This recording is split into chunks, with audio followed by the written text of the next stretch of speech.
You very much, Son, and I want to welcome our colleagues back to session 2 of the Seattle City Council Select Budget Committee meeting.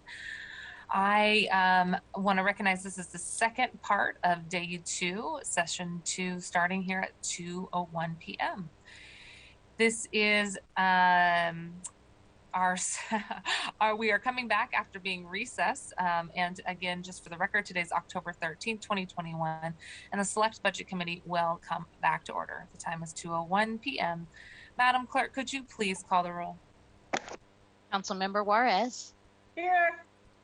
Councilmember Lewis. Present. Councilmember Morales.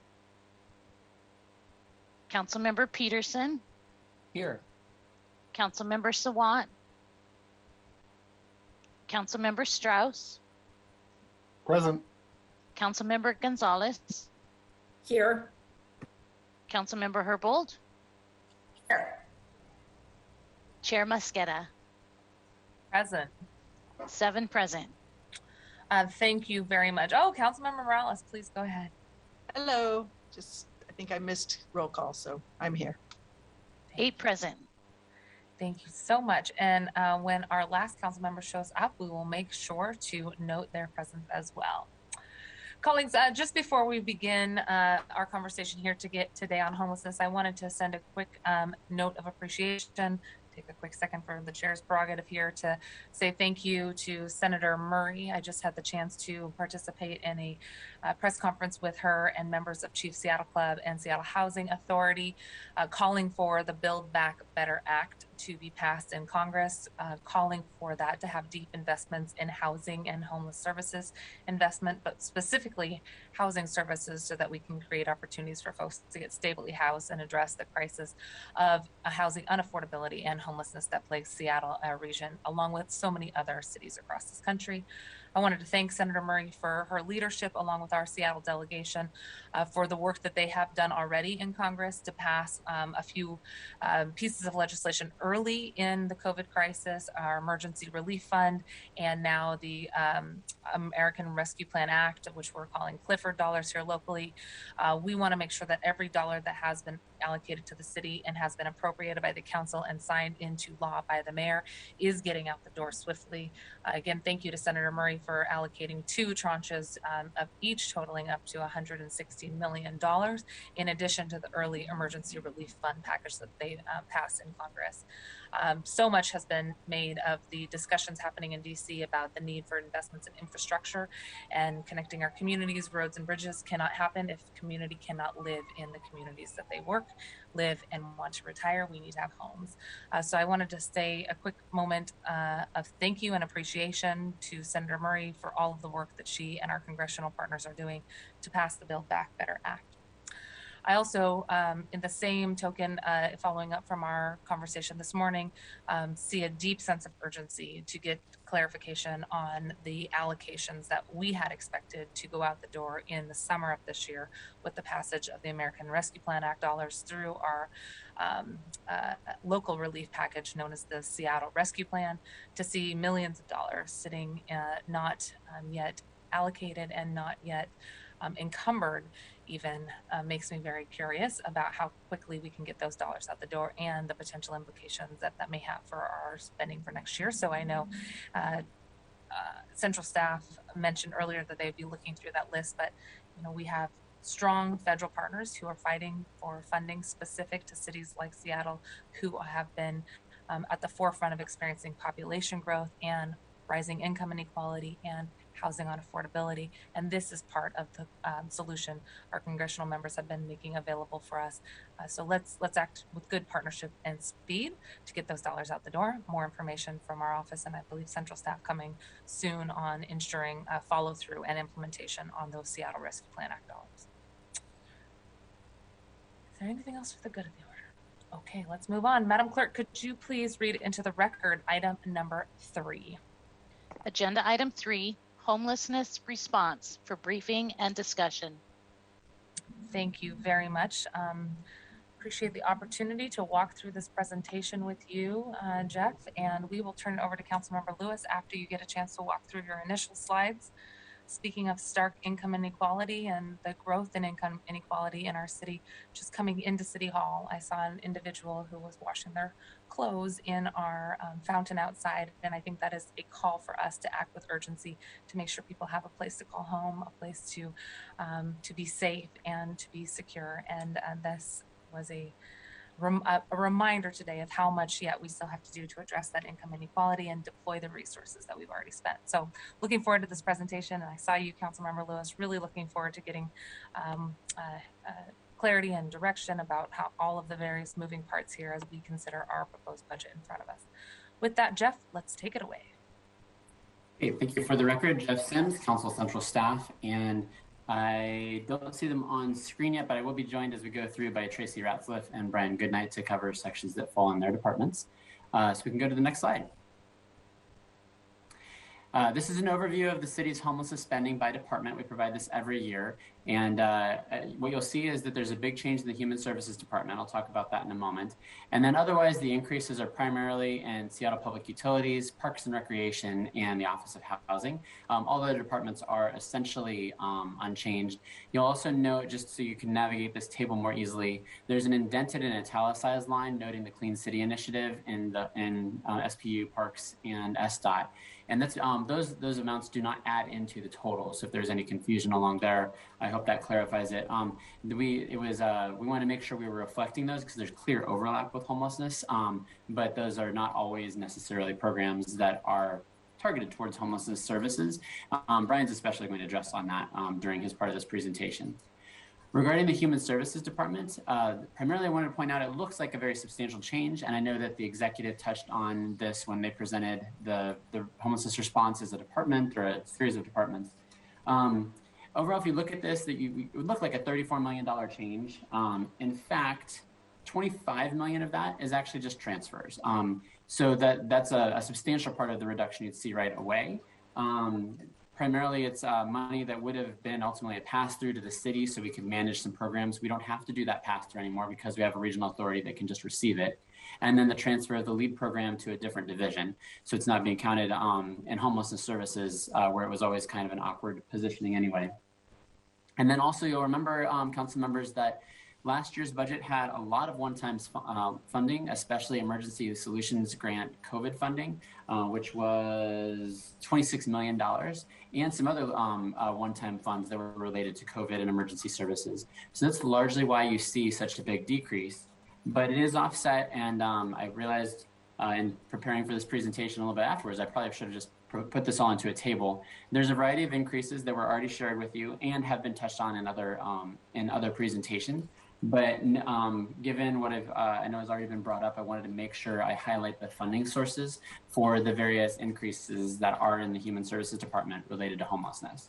There's three that are all coming from Clifford dollars, the second tranche that hasn't been that would be appropriated with this package of budget legislation. So money for 3 years of operations of the Cairo shelter, money for 2 years of operations and some capital costs for the Salvation Army's shelter in Soto. And then also $3.7 million to continue the modifications in our various homelessness programs, but especially shelters, due to COVID-19. Last year, we also added one-time funding, and then again this year. Ultimately, some of these costs might end up having to become part of base operations, but at this point, we're continuing to maintain them, treating them as emergency adjustments at this time. The reason I wanted to highlight these funding sources, though, are the next four items, all of which are from Jumpstart. First is $6 million for services that, and this was actually mentioned earlier and also I believe yesterday during committee, services for emergency housing vouchers that are provided to the Seattle and King County housing authorities.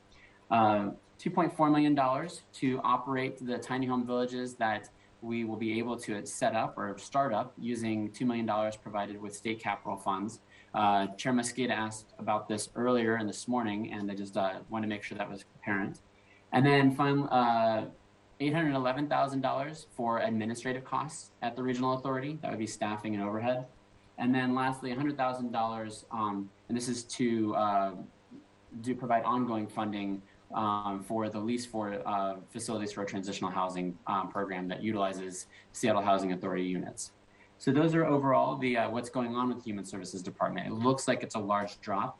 In fact, it is a drop of, I think, around $9 million when you take out all the one-time money and put in that some smaller amounts of one-time funds. But we're not seeing dramatic ongoing changes. Since I think that Brian is going to end up going into SPU and I know Tracy will go into Parks too, so I'm not going to cover the other departments. I'll let them do that later, and we could just go to the next slide. This chart you actually all have seen previously if you were part of the Select Committee on Homelessness, if you remember back to the combination of the homelessness presentation and the Select Committee on Homelessness presentation. As requested by Council, I've added 2 more columns to this chart, so it shows what our projected city-funded, I should say, shelter capacity will be.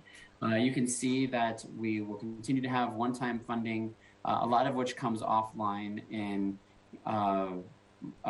January and is replaced by other funds, and then it's fully the one-time shelters are offline by the time we get to this summer.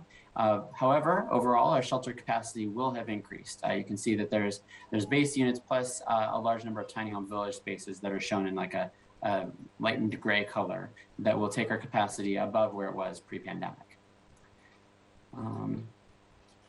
Madam Chair, do you want me to be pausing at any point for comments and questions, or should I just keep moving unless you notify me? Well, this is our last, our only item for this afternoon. So I'm going to ask that you get through the next 2 slides, and then we'll pause for questions before we do issue identification. Okay, great.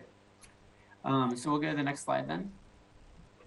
This is another, as you all are aware from the material that's provided in advance, I discussed a potential, or it was at the kind of a point in time proposal from the King County Regional Homelessness Authority for taking a place-based approach to addressing downtown unsheltered homelessness.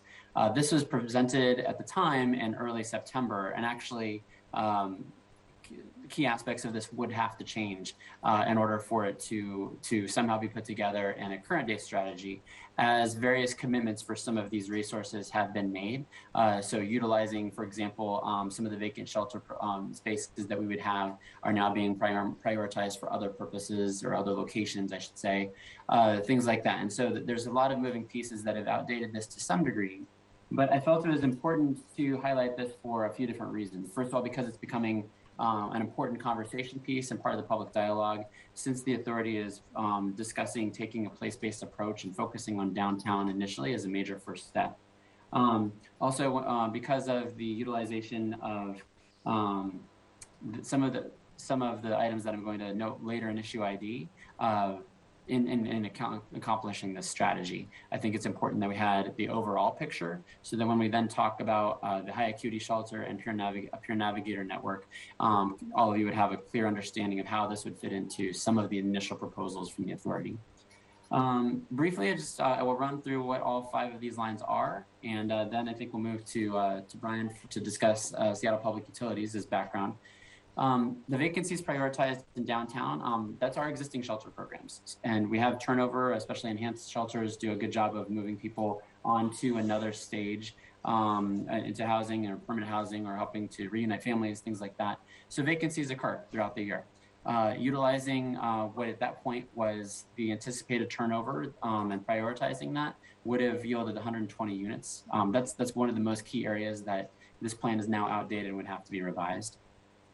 The next line that you can see is funding from King County. Actually, it would be King County Resources. Let me just look at my notes here. King County's COVID Appropriation 7, I believe it was, that was passed over the summer, specifically allocated funds and for the stated purpose of moving 5 people inside, and it identified a priority for downtown and for unincorporated King County. So of those 500 units, you'd see the idea that about 275 would be utilized to, which is consistent with what was stated as a priority, to move people from the downtown area into shelters of some kind or other resources. And then the next line, the new high acuity shelter, I'm going to go into that a lot in a moment. That's actually a request of all of you for additional funding from the King County Regional Homelessness Authority. So I won't go into that at this time. The next line where you're looking at emergency housing, this is the health through housing sales tax. Or that's what is paying for this approach. To this point, the county's acquired 9 different buildings. It's 859 units approximately in total that have already been acquired. These are all going to be used for either permanent supportive housing or emergency housing. Those are actually pretty synonymous in terms of the services that are provided to people that are occupying those units, and it is housing. The only difference is that emergency housing does not have its own kitchen. That's the kitchen facility that is the challenge, but it is a housing unit that is not time limited or something along those lines. Of the 9 buildings, 860 units, 400 of those units across 5 different buildings are in Seattle. So this proposal would, and I should note that 290 of those 400 are actually already identified for addressing the long-term placement of people that are already in shelters that have been de-intensified. So if you think about DESC's main shelter on 3rd and James and how those residents moved during COVID to the Red Lion Inn, but they're not, that location isn't going to stay in operation. And so some of these units that are coming on with Help Through Housing are going to be used to provide permanent housing for those individuals. And there's other programs that have had the same experience. So overall, you're looking at, of the 400 units that are in Seattle right now, about 110 would be left that could be targeted towards this type of approach, if that was the revised plan that gets developed. That means you would need about 200 beds from the investments and the acquisitions that are outside of Seattle. One key consideration there is not everyone that is experiencing homelessness is from Seattle. A substantial portion are from elsewhere in the county. That was their last place of residence. And so you might be able to allow those people to return to communities where they came from or have stronger social bonds, things like that, in a long-term way. And the 5th and final line in that plan is permanent housing. This is using Office of Housing Investments. At this time, the latest numbers that I have is, actually that Tracy was able to obtain, is that OH expects to open another 291 units before the end of this year. So we would be using only a small portion of those to as part of this strategy if this was a component of whatever became a final plan. Again, this was just a vision that was initially presented and has already had to become a little outdated and will have to have changes. So with that, I will turn it over to Brian to run through our next background slide. Okay, thank you, Jeff. Good afternoon, council members. Brian Goodnight, council central staff for the record. So this table, which can be found on page 5 of the memo, shows the programs housed within Seattle Public Utilities, or SPU, that are related to homelessness, hygiene, the Clean City Initiative, and then a remaining suite of cleanup programs that SPU has that are also known as Clean City programs. As can be seen in the table, overall, the 2022 proposed budget increases investments in the entire suite of programs by approximately $2.3 million, about 12% relative to the 2021 adopted budget. Additionally, staffing dedicated to these programs is proposed to increase by 3 FTE, which would bring the total staffing for next year up to almost 23 FTE. The table also carves out some space for 2 subtotal rows, and those are the ones that are shaded in this very light gray color with italics, to provide some groupings for programs that are homelessness related and for programs that are proposed to receive some additional funding related to the Clean City Initiative. Surge funding. And that surge funding is going to be discussed in more detail in the issue identification section of the presentation. There's another caveat that I want to note for the table, and that's due to the imprecise way that SPU allocates labor, it appears as though a couple of the programs, such as the encampment trash program, are decreasing, when in fact that's not the case. According to SPU, labor is typically not allocated in as fine of detail as this table is attempting to present. And so staff time, which I've already noted is actually increasing overall with addition of new positions, may be attributed to incorrect Clean City programs. SPU has confirmed for me that the 2022 proposed budget does not decrease services for any of these programs. And then in terms of notable changes, there are 3 that I'd like to briefly mention, all of which relate to recreational vehicles, or RVs. So the first is an additional $275,000 of ongoing funding for 3 additional public hygiene stations, increasing the total number of funded stations from 18 to 21. SPU has stated that their intention is that these new hygiene stations services will be provided near RV encampments. The second item is the proposed $556,000 of ongoing increase for the RV remediation program. In 2022, SPU intends to return the program back to its original framework and provide 6 to 8 full-scale cleans per month. This is in contrast to how the program has been operating during the pandemic, when the department shifted to performing what they call pocket cleans around RVs that are remaining in place. So the $556,000 increase is proposed to support 3 different efforts. The first is a new field coordinator position, which is proposed in the year-end supplemental budget ordinance. And the field coordinator would provide site evaluations, connect individuals residing in RVs to resources, facilitate trash removal around RVs in the right-of-way, and would manage the storage of belongings if necessary. The second effort is the distribution of purple bags to 7 to 10 RV sites per month. And then the third is the provision of what the department is calling geo-cleans. And that's essentially additional trash pickup around RVs in different geographical areas of the city. SPU estimates that about 16 geo-cleans will happen each month. And then the third notable increase that I'll mention for SPU's proposed budget is an additional $175,000 for the RV wastewater program. According to data provided by SPU, between January and September of this year, the program serviced an average of 133 RVs per month. During these 6 months, the program was operating on a 4-week interval. During 6 of these months, the program was operating on a 4-week service interval. And then for the other 3 months, it was operating on a 6-week service interval. SPU has indicated that the funding requests in the proposed budget are to address higher than anticipated servicing costs for the program, including wastewater volumes being greater than were expected. SPU contends that with this additional funding, the program will be able to continue service for 120 RVs per month on a 4-week servicing interval. And that concludes my remarks for this slide on SPU, and I believe this is our last slide of the background section, so we could pause for questions. Wonderful. Thank you so much. I am going to hand it over first to Councilmember Lewis to see if you have any comments or questions you'd like to offer before we get into issue ID. Thank you so much, Madam Chair, and I really appreciate that we have a whole afternoon to dive just into this, given that, without a doubt in my office, and I would imagine for many of yours, fellow council members, that homelessness and the city's homelessness response is a pretty common constituent inquiry. So, first, just really appreciate the carve out of time to really dive deep into this.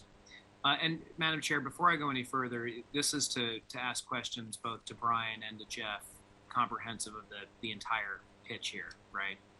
Yeah, that's right. And then we can go into each of the issues that they identified over the next 7 or 8 slides. But the macro level and any questions from the memo or things that you'd like to pull out for our reference as well. Perfect. Thank you so much. So just to make some general comments at the top, earlier this week, as folks are well aware, my office released a report of some of the data and the trends regarding homelessness in the city of Seattle during the COVID-19 emergency. Broadly, and mostly speaking for myself and in how I took things away from that data, it indicated that COVID came along and forced us to reduce the quantity of shelter but improve the quality. The result of that was a dramatic increase of people camping in public spaces who, under ordinary circumstances, would have had a place in a congregate or semi-congregate shelter in the pre-COVID times. As you have seen from the presentation, and this will be some of my comments later, we are about to have a very large amount of new resource that's going to come online to help equalize that disparity. But we know that even before COVID, homelessness was a huge crisis in the city of Seattle, requiring much more immediate and sustained response on a systemic level. And what I really, as we go through this budget process this fall, want to focus on is not only shelter capacity, which I think is still very important to provide that short-term relief for so many people that don't have any other option right this moment and need some place to go, but also to focus on strategies with the new Regional Homelessness Authority for pass-through from those shelter assets into permanent supportive housing. And then, of course, work on the scaling up and resourcing of those housing assets, which we've seen considerable resource for over the course of the COVID era due to unprecedented federal support for acquisition of housing. So with that, I think we also need to really lean into a policy discussion about what is going to happen with the outreach function that historically has been conducted by the navigation team, is now conducted by the HOPE team, in the future will be conducted by some other outreach concept that the regional authority is going to put forward. But we know that there are assets, as have been put forward here and that we have discussed with the relevant department 2 weeks ago, or the relevant leadership in the mayor's office 2 weeks ago. There are resources that envision some kind of city role in that process of doing, of providing services and providing outreach to encampments that would stay in the city family, and really making sure that we have a policy discussion about what the edge of the city involvement is, what constitutes outreach, and then what constitutes some kind of supplemental service that is not related to that initial outreach mission. So that's very, very, at the high level for this early conversation. So I think for my questions for Jeff, to start with Jeff, I want to go back and ask some questions about that chart, Jeff, the shelter one. I don't remember which slide that was on, but the chart we've seen several variations of over the last several months, detailing the supply of shelter, how it's ebbed and flowed throughout the COVID emergency. Yeah, it's slide 3. Actually, I guess it'd be back. Keep going back. Sorry, I'll just tell you when you get there. It's the bar chart. There we go. Yeah, there we go. Okay, great. So just a few questions with this chart. Does this chart at this point envision the result of the RFQ that's anticipated to be done by the authority for 120 more tiny houses and 25 safe lot spaces? Or is that... It does. Yes. Okay. But it doesn't anticipate to be conservative on projections. That would be reflected in the final column showing July 2022, where there's 335 units. So I counted that as a council-funded expansion, knowing that the council had already given money to open those. In that presentation, I'm not trying to indicate that the units wouldn't open till July. I think that there's still an open question on how long it would take for those to occur. At this point, I feel like we can say with reasonable confidence that there would not be operations in 2021, but it's unclear how early in 2022 those units would come online. So I didn't mark them as being online in March, though hopefully that something obviously much faster can happen. Okay, thank you. I just wanted to see if that asset was incorporated into this chart at this point. And I think it's fair to put it in, given the understanding we have with the authority that there is going to be an RFQ for those, and there will be an effort to get them going. So hopefully we can land that more in that March 2022. But just for planning our budgeting, it's good to know that that is anticipated in here. And I guess to a certain extent, I'm a little disappointed. I was hoping maybe it wouldn't be, so then that column might go up a little bit more. But that's fine. That answers my question. So in the budget that came down from the executive, because there's lots of proposals that we've discussed to increase the amount of shelter resources in 2022, does the transmitted budget request from the mayor and the Regional Housing Authority anticipate additional shelter capacity, or is it sustaining the capacity that we put in 2021? Let me go into detail about what is in there. I'm not sure how you would bucket the investments that are there. So there is federal dollars, so the second tranche, so to speak, of what would have been Seattle Rescue Plan, or Clifford dollars. That's for the Cairo shelter.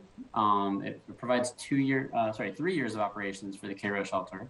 That is, I believe it's 75, but I don't actually have those notes in front of me, but I could double check that. And then there's also the Soto shelter, which is currently in operation on county lease property. It provides 2 years of operations there. So that's maintaining essentially that program. And then those would be the only,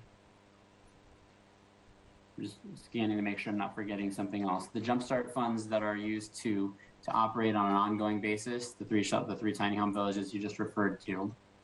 And those are the only things that I am able to recall that would be emergency shelter proposals. So Cairo is not yet in operation. This chart does project by December 2021 that 110 of those units will be in operation. That would be part of the blue base. That's just how I chose to categorize it. I could go into detail about that if needed. And that program though is expected to be 150 units at its height, so another 40. And that's what you see as a reflection by March 2022. That's some of why that number, actually that's all of why that blue bar is a little bit higher. Yeah, that's related to my next question, which was going to be, to what extent is this an exercise in sort of turning the yellow in this chart into gray or blue over the course of the first half of 2022? That's a good question. Nothing that is shown on this chart as being something in yellow, i.e. temporarily funded, ever becomes another color or anywhere else in the bar. They are almost entirely hotel sheltering that are various program or operator, and some go online, some come offline, but none of them ever get moved into either permanent or council funded expansion. None of them are envisioned to be in operation in July 2022. Great. So I don't have any more questions about this chart. Can we go to the downtown plan chart? Sure. If you could move forward 2 slides, please. Shoot. One more back. It looks like it was just one slide. There we go. So on this chart, there aren't any costs that are attributed to these line items here, at least on the chart. But is it my correct read that that all of this is basically paid for somehow, either through the mayor's transmitted proposal or through other sources of regional partnership, like King County funding sources, except for the new high-end acuity shelter? Is that an accurate read of this? That would be, and that's a big reason why this should really be looked upon as an outdated point in time proposal, because there have been changes in how some of these resources are being committed. Who's being told, and I gave the example of with our existing vacancies, and now that we're going to be looking at a different point in time, the available units that would come available would be at different locations for a different amount and things along those lines. Right. So it's not necessarily, and this is sort of mostly me asking as the District 7 council member rather than the homelessness chair right now, but would the 933 units at this point, that's the number you're saying isn't necessarily up to date, because in some of these categories, some of that capacity has been taken away by other priorities. Is that what you're indicating? Yeah, exactly. The work done by the regional authority so far estimates, and they work with some existing service providers in the downtown area. They estimate that there's about 800 people experiencing unsheltered homelessness that would be the target of this approach. And had at that point in early September, so 6 weeks ago now-ish, had identified this as the number of beds that would be utilized to move those people indoors in some way. Okay, can we now go forward to more of the sort of parks and SPU assets? There was another, I don't know what the right sort of PowerPoint background would be for that. Yeah, I guess this is good. So, I continue to have some questions about exactly how we're going to coordinate what the interplay is going to be between sort of this like community clean teams work, Sharp's collection, like how that is going to interact, and the encampment cleanup contract, how that work is going to interact with the new authority. My understanding is that there's not going to be explicitly an outreach component anymore to the work that the city is doing. That's all going to go to the authority, as far as I understand what the pitch has been from the executive. But I do wonder about what the interplay is going to be when outreach is done and a site has been flagged by the authority as everyone having been, solved for, placed into shelter housing, but now we're in a place where, people have left stuff behind to be removed, and the team can come in. Like that's like the way that I would hope everything would kind of be conducted, is that everything that's kind of happening in this slide is either some kind of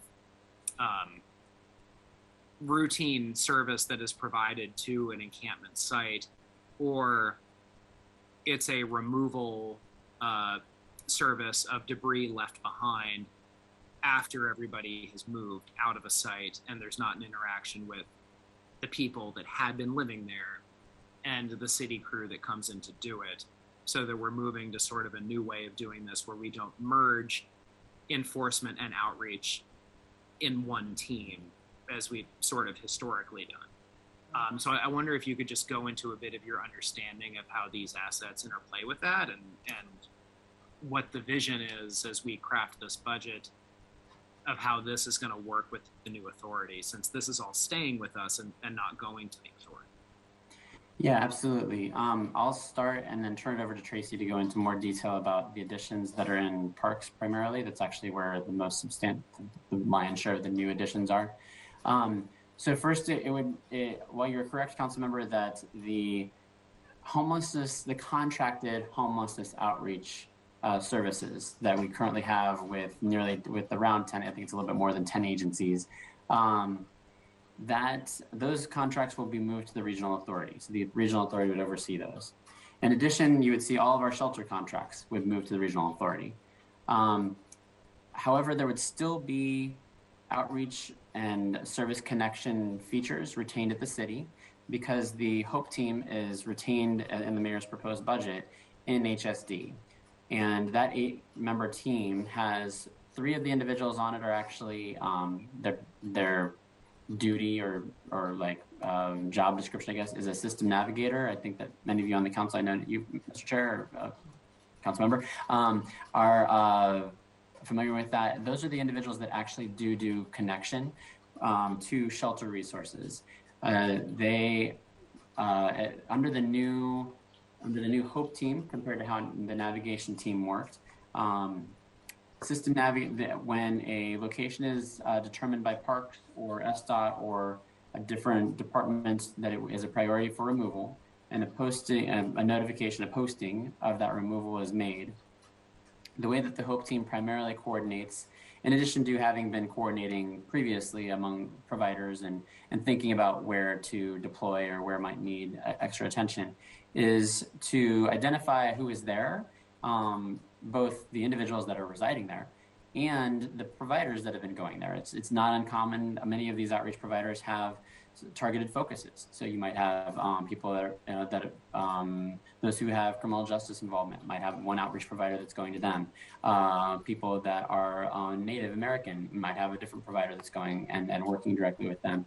So the work done by HOPE at that point is, and actually there's 3 system navigators, but also an outreach coordinator that helps with this too.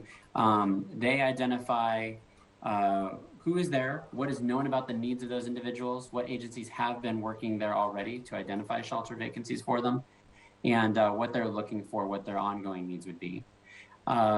It's important to note that of our shelters that we have, there's a carve out so that we have a certain number of beds that can only be accessed through the HOPE team. My understanding is that is part of the negotiation of the master service agreement with the regional authority, an agreement that's not final at this point, but that it's at least part of the conversation that carve out of units will continue. And then the HOPE team therefore is able to take units that are prioritized for its work, and in an encampment that has been identified as a priority for removal, and working with the information gained from our contracted providers, we'll be able to facilitate service connections. Individuals in that encampment are going to obviously be priorities for those carved out beds. And then they can also help with any other kind of service connections that are needed at that point. And ideally, that every individual that's in that encampment would receive some kind of a shelter offer based off of the needs that had previously been identified. Realistically, we're not always going to have the perfect match in a shelter bed because you're going to have variations in what types of beds are available, things like that. So there will be a bed available. That's the city policy, what we commonly call the MDARS, the multidisciplinary administrative rule. And so that is how it's pursued. There will be an offer of shelter. It might not be, perfectly suited. I don't know all the factors and details that get discussed, but something that is as ideal for that individual as possible would be offered. So I hope that that's helpful. And that is work then that the HOPE team is really taking on. In talking with the team, they made it clear that once a location, an encampment has been posted for removal, our contracted providers, certainly on the day that the removal occurs, have requested not to be there. They feel that it undermines their broader work, remembering that these contracted providers are working across the city and are pulling from their other work. If they, for example, if the Chief Seattle, actually I think it's the Seattle Indian Center, whoever's working with our especially as focus on our Native Americans who experience homelessness, they might be working with a lot of locations throughout the city. If they have someone they need to make sure they are coming to work with at a priority encampment, they have to pull away from somewhere else.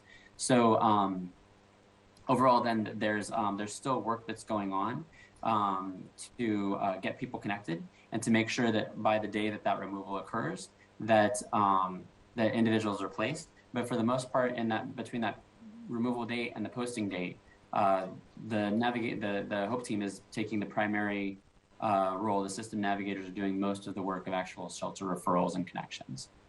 And then, Tracy, do you want to pick up from there, or do you want me to say anything more? We'll make sure that councilors don't have any questions about that piece, and then I can talk about the SPR special maintenance team. Okay, I do see Councilmember Morales' hand. Councilmember Morales, is it related to this question, or do you want to be next in the queue for asking a series of questions? It's about public sinks, so whoever, I can wait if I need to wait. Okay, why don't we do the next item then that Tracy was going to respond to. Councilmember Lewis, before we do that, did you have a clarifying question as well? Yeah. Yeah, I just wanted to ask Jeff real quick, but before we move on to Tracy here, how much of the shelter that is going over to the authority is going to sort of be carved out to take the referrals that are associated with removal postings?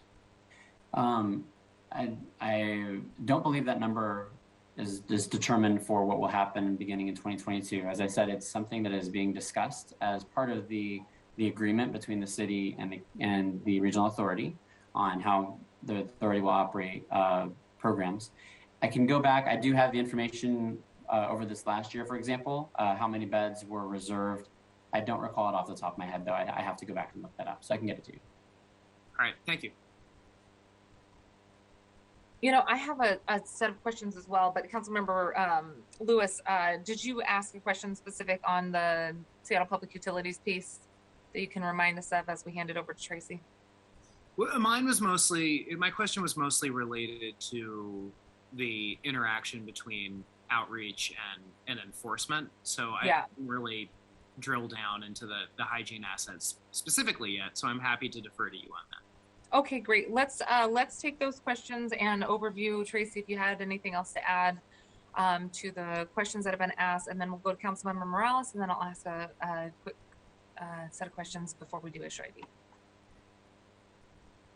So very briefly, just to remind council members, in 2018, we authorized the funding of the special maintenance team in Parks and SDOT. And this team, which is about a 15-member team from SPR, and I'm not sure how many people from SDOT, I think mostly it's SPR staff, are out doing not only cleanings related to closure of encampments, but also cleanings around encampments on parks and city and state right-of-ways. And so this team has been in existence since 2018. We have funded it throughout these last few years. What you will see in the proposed budget, we will talk further about, is a evolution of this team to now take on some of the roles and responsibilities that used to be done by the navigation team.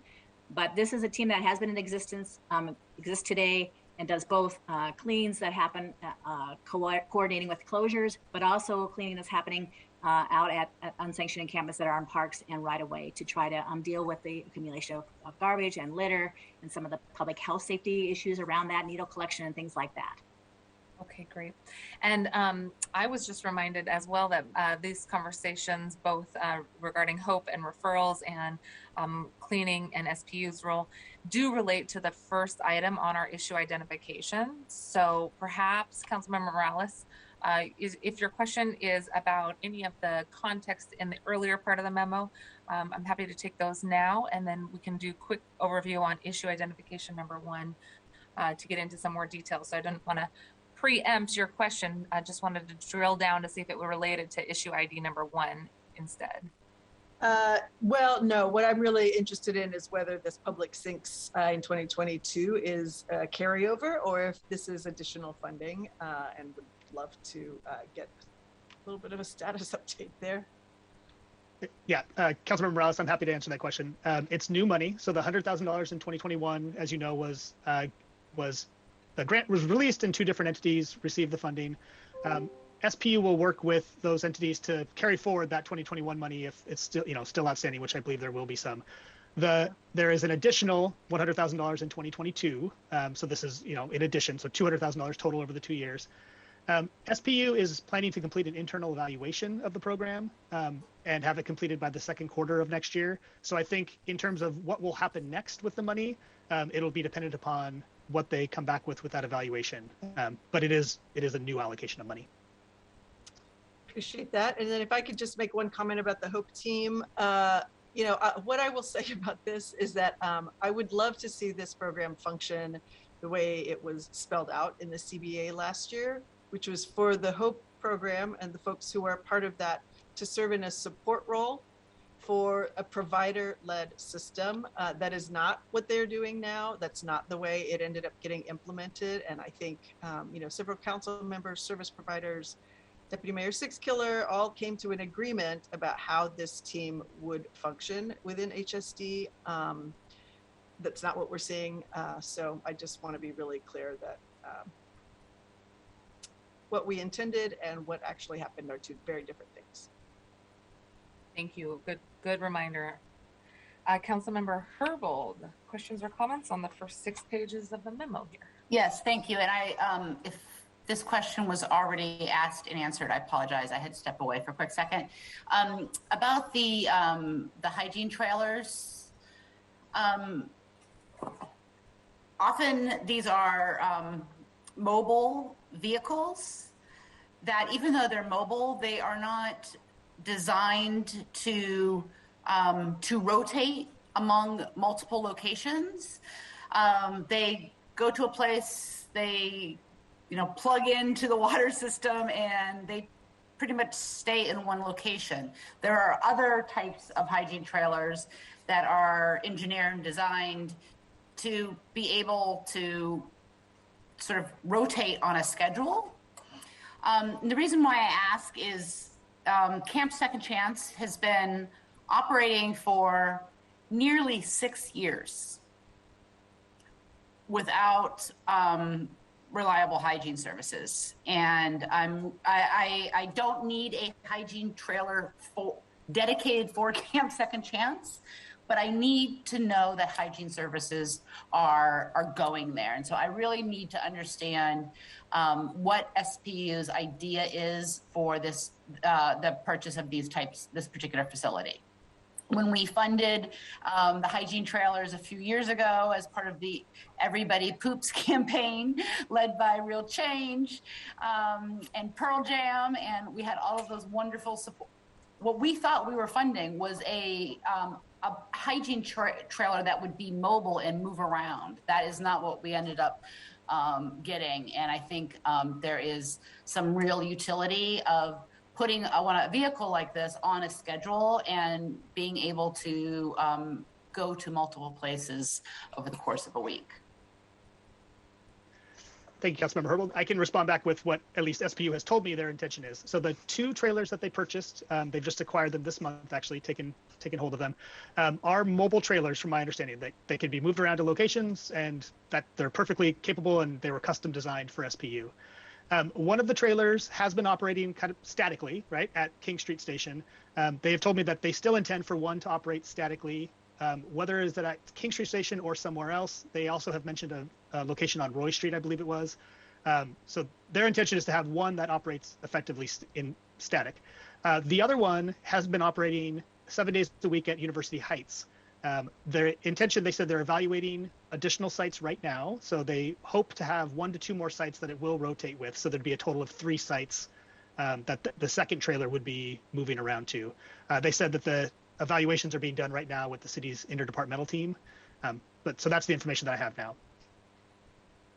So if I wanted to propose a budget action that would ensure that Camp Second Chance was a location that was one of these sites, what would you propose, or what would you recommend I do?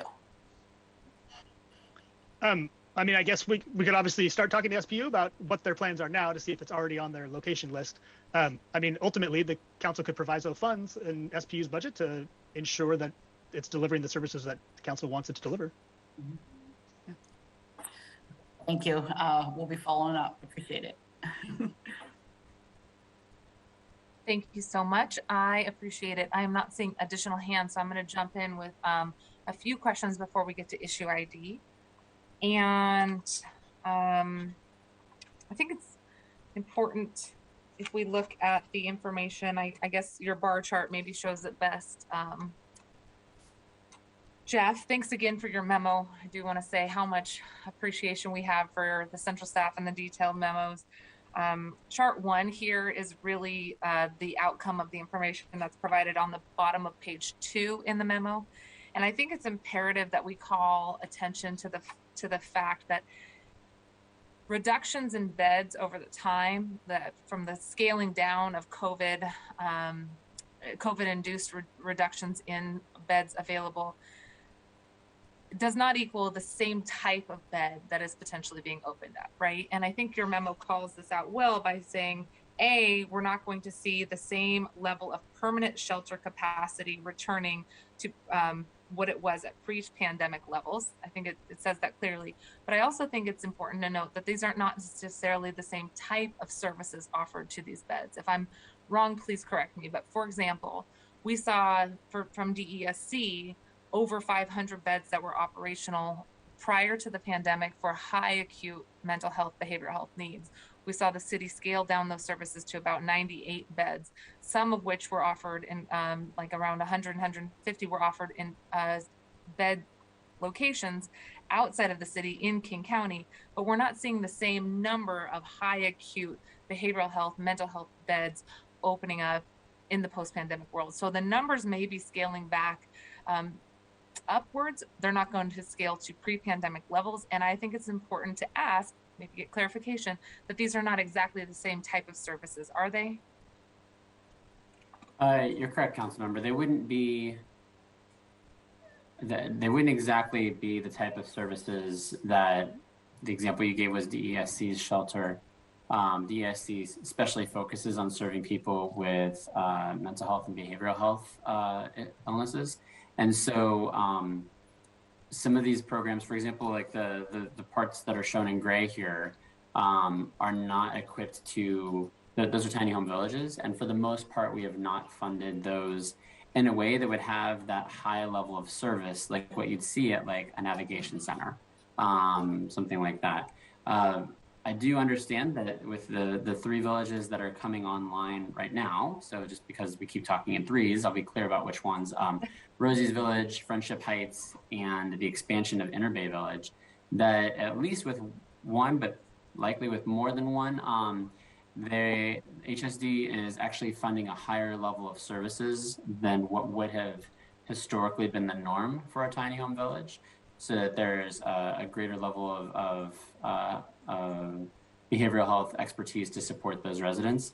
I also will flag that the system has, and partly what you see when you look at the COVID de-intensification and modifications funds that I highlighted at the start, part of that, but also just overall the changes that have resulted in, to some degree, in loss of beds are increasing the quality of our programs from what might have been a congregate shelter before to a more non-congregate approach. That doesn't always mean one person in one room by themselves. A lot of times that might entail like the use of dividers that are very high or something along those lines in order to break the space up and give more sense of privacy. But we have moved towards, in some ways, a higher, like as a system, a higher number of beds that are better quality because of those types of changes.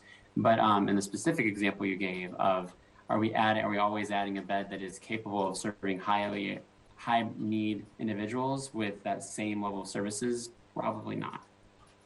Yeah, that's where I think I am going to have a lot of questions as it relates to the model that you've teed up in the issue identification later, just because a bed does not equal a bed, right? Especially when it comes to the previous beds that folks were offered that were low barrier, high service needs. Those types of services, I don't think we brought back to scale. And so that's what I'll be looking for in the issue identification.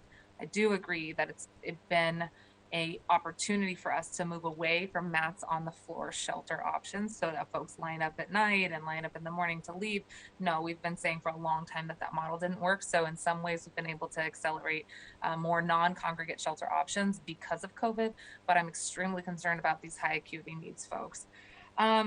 I think that making sure that there's 24/7 options as well, so that people aren't having to leave their possessions or their family members behind as they seek shelter is going to be really important for us to look forward to as well. So lots of questions to come on that. Another quick question here regarding the RV remediation. I just want to get some quick clarification on this. When I see RV remediation, it looks more like how we're helping to remediate potential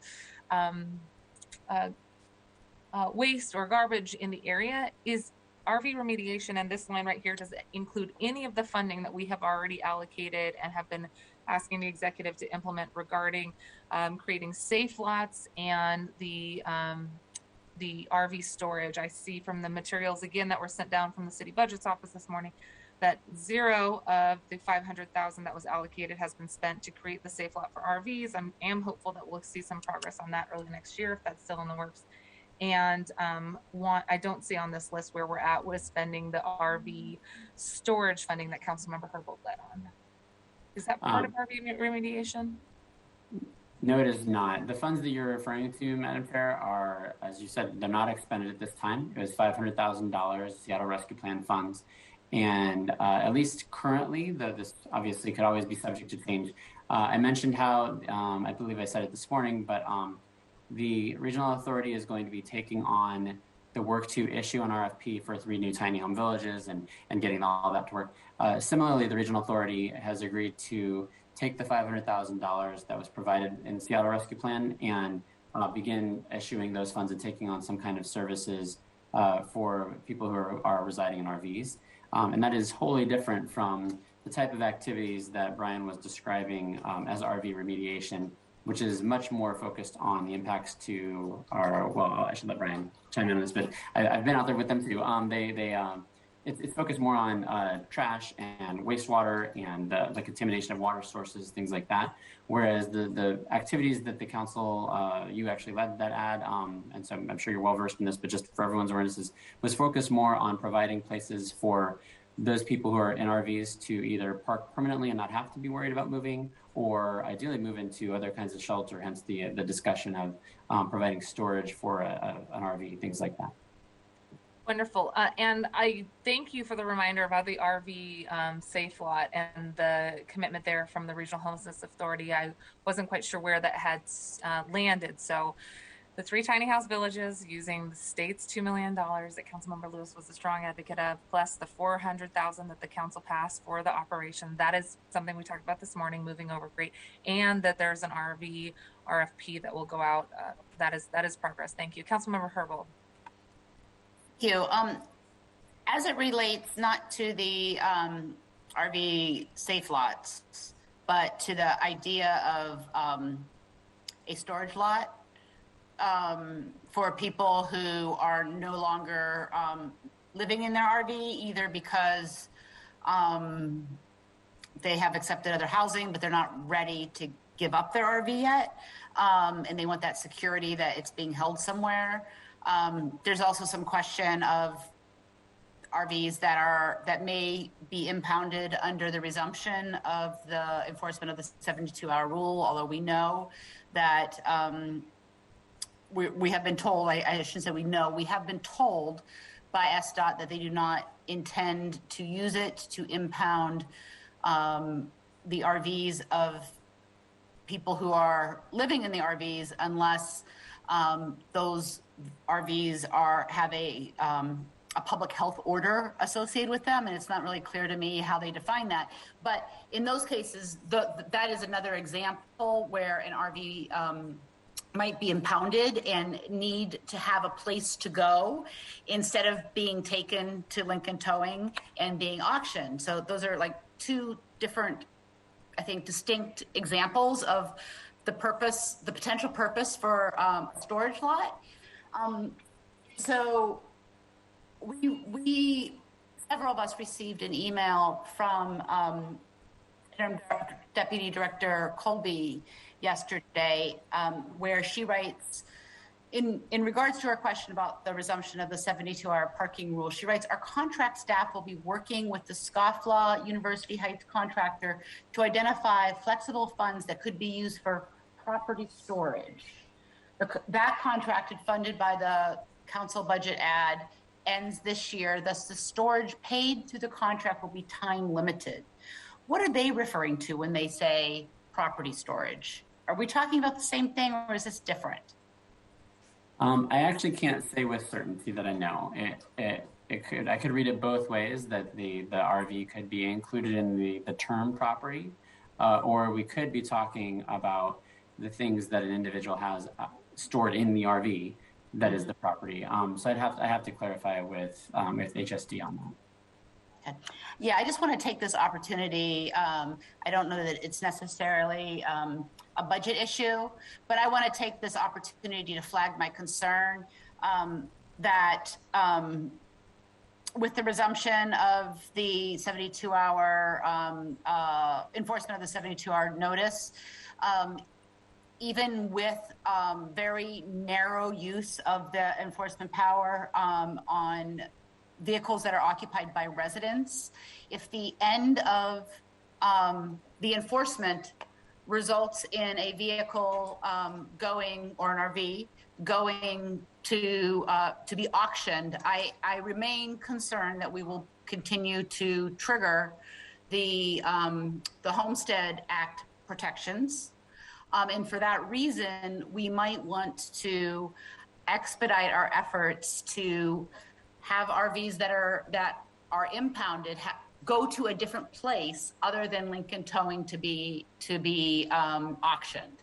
That is the thing that triggers the potential for the Homestead Act protections, which will just, put the city back in court again. So I think having another place to store people's RVs could address that potential legal vulnerability, as well as provide a really important, reduce a really important barrier for people accessing housing who are currently in RV, living in their RVs.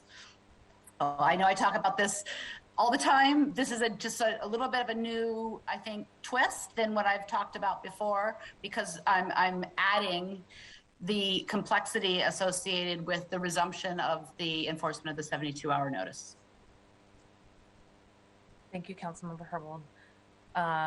Well said, and very important, especially as we try to create trust and relationships with folks, bring them inside when we have shelter options available. We're going to move on to issue identification, and Councilmember Lewis, of course, we would love to hear from you and all of you. Councilmember Gonzalez, Council President Gonzalez, I know you both sit on the RHA. A number of questions, and interesting concepts. I'm reading for the first time in this memo, so look forward to unpacking this a little bit more with your leadership. Let's go ahead, Jeff. Well, that would be me, Tracy Ratz of Council Center staff. So moving to issue number 1, which can be found on page 7 of your memo if you're trying to walk through the memo in addition to the PowerPoint presentation. So this relates to response to unsanctioned encampments. 2022 proposed budget would keep the funding for the HOPE team in HSD at its current level of funding of $1.2 million and would add $900,000 of new general fund and 6.5 FTEs in Seattle Parks and Recreation to conduct work that had previously been performed by the navigation team as it relates to facilitating the city's process for assessing and prioritizing unsanctioned encampment sites for removal based on hazards and other site conditions, and for carrying out cleanup activities in and around encampments at parks and SDOT right-of-ways. Your options there are to remove funding from the 2022 proposed budget for the additional positions in SPR, to move part or all of the HOPE team to another city department or to the King County Regional Housing Authority, or no action. There is a table before on page 9 of the memo that we've Jeff and I put together that tries to show you a historical perspective on the staffing of the city's response to unsanctioned encampments that goes from like 2020 to the proposed 2022 budget, as a way of trying to just give you a better sense for what's happening here in terms of the movements of positions and the numbers of people who've been involved in this body of work. Actually, I mean, we can go with this. This is fine. It is also in the PowerPoint broken up. Is this legible enough for everyone? Mm-hmm. Yeah, looks great. Okay, then we'll just stick with this here. It is in the PowerPoint presentation as well. We just had it to make sure it was readable. We had to put it on 2 slides. I'll orient you to it just so that we all have a shared understanding here. If you're looking at the PowerPoint presentation, which was attached to the memo, you'll see that things are a little out of order. We took the lines where logistics and operations, cleanup, communications, data analysis. We put all of those first, since that's where the parks positions would be added, and then moved everything else to the bottom onto the next slide, essentially, so that council members would have almost all of the new positions on one page. Essentially what you see here, the first column label just identifies broad categories that we would place these positions into. I want to be clear that this is not an exact science. A lot of the work of these positions could fall in different ways. And actually, to some degree, for example, if you think about a field coordinator, and I was thinking about saying this earlier, if you have someone who's going to, in regard to Councilmember Lewis, your question about that would the city teams not interact with anyone, it's unlikely that a field coordinator, as they're walking through, if they have someone that says, hey, I'm interested in shelter, that they're going to just keep walking. They're going to engage that person, often because they're really deeply involved in this work. They might know of some resources. They certainly would know the ability how to contact a system navigator to go about getting them connected with services. So that was all just to say that the categorization you see in that with the first column here might not be perfect. Some of these jobs should be in multiple places, but we couldn't split them without making it confusing. The next column is the 2020 adopted budget. This is the navigation team when it was at its largest size. We historically wouldn't have shown the special maintenance team in parks as a specific number of FTE. We used to just treat that as a dollar sign, but it's become important to note how those staff have changed. And Tracy can talk a lot more about that. But so we do show them here as how many people that was. And then the 2021 adopted budget, as all of you will remember, in the mid-year supplemental last year, so over the summer, the council defunded the staff that were in HSD as part of the navigation team. And then the 2021 adopted budget replaced that what had been the NAV team with the HOPE team, or with HOPE really is probably how I should be saying it, the Homelessness Outreach and Provider Ecosystem.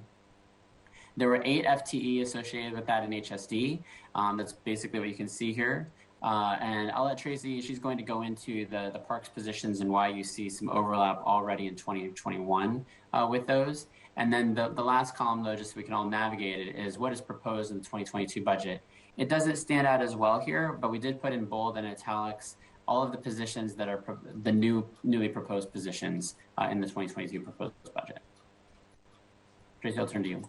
Sure. So looking just specifically at the SPR FTE. So as I indicated earlier in my comments, that special maintenance team has been in existence since 2018. That continues. The one change that took place in actually it doesn't show here, should have shown in 2020. Oh, it did. Actually, they took a couple of the special maintenance team folks and made them into field coordinators, just because of the level of expertise and training that's required when they're out at sites in terms of understanding, for example, the issues around storage and personal belongings and what has to happen there and how those are treated. So they did create, out of their 15-member team, 2 field coordinator positions that started in 2018 and has continued and would continue into 2022. 2022 would add 2 additional field coordinators, a strategic advisor and SPR admin spec to support the work of the field coordinators and the work that's happening out on the sites.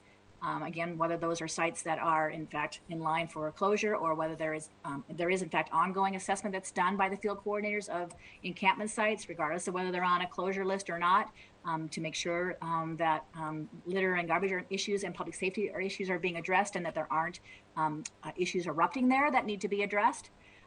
There is also the addition of a person who would help with the storage requirements, and in particular about making sure that the storage of personal goods is done properly and recorded properly, and then also helping with the actual facilitation when people say they want to get their goods in storage, and helping with the delivery of that.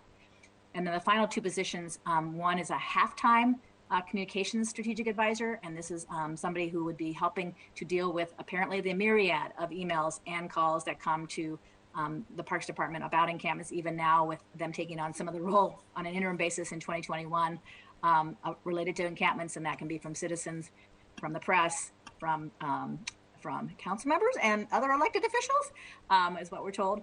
And then the final position that would be added in 2022 is a full-time data analyst, and this relates specifically to some of the requirements that exist in the MDARS for needing to keep track of when we have met the requirements for postings.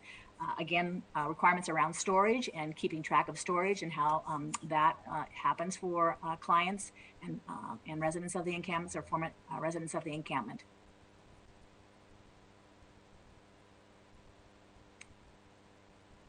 Okay, wonderful. So I know Councilmember Lewis and Councilmember Morales have already teed up some questions on this. Councilmember Lewis, please go ahead. Thank you, Madam Chair. So, kind of going back to the themes that I was discussing earlier, and I think this chart is a good grounding exercise to talk about this. This is flagging issues. I feel like this, to a certain extent, is red flagging issues. I want us to make sure that we don't go into a regime in 2022 where it is unclear who is responsible for doing what. And just going through this list, I know that, so Just Care, for example, and I know that Mark over at the Regional Authority has been a very big fan of the model for outreach that the Just Care folks use. That incorporates some level of planning and strategy around storage of possessions, for example. And really having individualized plans for people on, how they can store their possessions or mitigate moving inside in terms of, balancing stuff they have in their encampment and moving it into a hotel room or whatever else, and being able to engage in some kind of storage system. And I sort of sense that is kind of the outreach direction the authority wants to go in.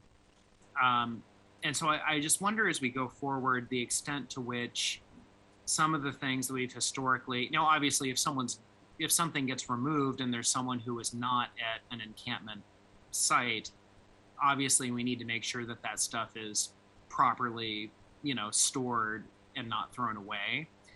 But I'm just envisioning, I want to make sure we're building city assets that are envisioning the division of labor between what we as a city are doing and what the authority is going to be doing.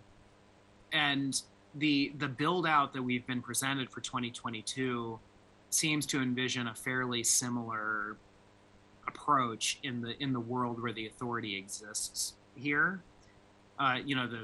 the data analyst position, I think, is probably something that won't be as necessary because presumably the authority is going to have a data analyst capability. And I just want to make sure that we're not creating redundancies between the Hope outreach and the authority outreach. And I definitely don't want a regime where we have competing outreach teams that have competing proprietary shelter systems. And as we lean into this, reconciling, clearly delineated roles is going to be really critical. I don't know if we have sufficient answers right now from the authority on exactly how their outreach system is going to be developed. So if we go back to the issue identification, I want to keep this up here because Councilmember Morales might have questions relevant to this. So we don't have to go back there, but I'd like you to come back to me, Madam. I'll just do it now. If we're going back, if they're queuing it up, that's great. So I don't really feel like I can really answer this. I mean, definitely not C, but I don't really know exactly what combination of A and B would be appropriate at this time because we don't really know exactly what the King County Regional Homelessness Authority outreach regime is going to look like. But we need to make sure that we are designing a Hope team that complements or whatever successor function it is that complements the King County Regional Housing Authority's outreach program and not making this an isolation in a way that'll chafe up against those responsibilities because that could end up being wasteful, redundant, and problematic. I can at least speak to some of this. I think that you're also highlighting an area, council member, that is kind of a grayer policy decision. But what is moving currently to the authority, obviously nothing is final at this point until the council enacts the budget, is that only the contracts would be moving to that are contracted outreach agencies would be moving to the regional authority. And as I was saying earlier, those are agencies that are thinking citywide, or maybe they have a geographic focus, but generally it's going to be a citywide certain type of population, as often the case, or they have some overall approach that they're taking. And whereas the work that's done by the system navigators, initially through contract negotiations, HSD did propose having that day of removal kind of work to make sure that someone still there on the day that a cleanup crew arrives would be done, that someone would be there from an outreach agency. The agencies were clear that they were not comfortable with that work. They strongly indicated that would undermine their ability to engage with encampments writ large, with encampments that weren't prioritized for removal. And therefore, we continue to have system navigators that are serving as the primary group there that is on the actual day of a removal, or to the degree that you have a few days, let's say like 3 days to 2 weeks of notice of when a posting of removal is done. They're the individuals that are doing the primary coordination to learn who has been talked to in the encampment, who has consistently been a person living there, what are the needs, the type of shelters they need to be offered, things like that. And so in the absence of, with that staying at the city, where it's supposed to be at and the best location, is it with parks or with HSD or with the authority with some components of it? I don't know that I could present an answer for that, but there is a clear role that is delineated from what our general contracted agencies are doing right now. And I hope that is helpful to understand that difference. I think that addresses your question. Please chime in if not. Yeah. So Jeff, I guess what I'm sort of talking about, because I do kind of understand what the I do understand the idea here that under no circumstances will KCRHA be in a position where they're in the removal business, nor will they insist that the outreach contracts that go to them participate in the removal business. Like that, I understand completely. My concern is situations where, like a fact pattern that could come up where that I think is pretty easy to envision. I don't think it's being far-fetched, where the King County Regional Homelessness Authority contracted providers doing outreach at a site, There's a lot of demand for the site to be removed, and it's creating a lot of political pressure. And it gets to a point where the authority that controls the Hope team, whatever it is, Parks, SDOT, whatever it is, kind of loses patience with the outreach, doesn't want to give them any more time, and decides to post and do a removal, right? At that point, it sounds like what would happen is KCRHA's outreach contractors would no longer be involved because they don't want to be involved with sweeps. They would no longer be required to be contractually because of the new division of labor. But now there would be these system navigator people that are in the successor Hope team, and they would be doing something that is kind of like outreach in sort of the posting, for lack of a better term, environment of the site. My concern is a world where whatever the successor Hope team is just goes around and posts on a pretty frequent basis and turfs out the KCRHA people so that the outreach kind of stops, and then we're just back to being in the same sort of MDAR-driven sweeping regime. Like I'm just kind of conjuring up where I'm seeing these systems having trouble interacting, potentially. And like, maybe that world wouldn't happen. Like maybe in the ideal world, what I think would be best would be King County Regional Homelessness Authority is given the time, the space, and the support that they need to do comprehensive outreach, do a person-centered plan for everybody in sight, do like a Just Care style moving day where everybody moves at once to go into sheltering or housing opportunities. And then it gets flagged for a posting to remove debris because the people are gone. And the only thing that's left is things that the people have determined that were camping there are debris to be removed by the city. But this doesn't seem to be a Hope team that's being designed for that kind of a function. That is the issue I'm trying to get through, and the place where I'm seeing the Venn diagram overlapping with the authority potentially becoming problematic and creating redundancies. So does that provide more clarification on it? Like, are my fears justified? Like, are there things we can do to legislate around that? I want to turn it back over to you. I hope I was a little more clear that time. Yeah, I think that you are actually accurate, like very precisely describing what is going, like how the process works right now. So the Hope team doesn't do the posting itself right now. That is handled entirely by Parks, really Park staff. They often do it on behalf of SDOT as well. That's what the field coordinator, it's been months since we talked about this, but that's one of the things that the field coordinator does is assess a site, determine if it should be a priority for removal, put that posting, that notice of removal up, take a photo, make sure that gets documented when it went up. So all of those functions are not happening even with the existing Hope team, and would not be something that the future Hope team would take on. Instead, the existing Hope team and the future Hope team would largely serve the same role that it is right now, which I've described, I hopefully to some degree with clarity, though it's a pretty convoluted body of work. There's a lot of overlap, there's a lot of nuance, so it's confusing at times. The approach right now is that Parks or SDOT or whomever identifies this is the priority for removal, that posting is put up, and then things change.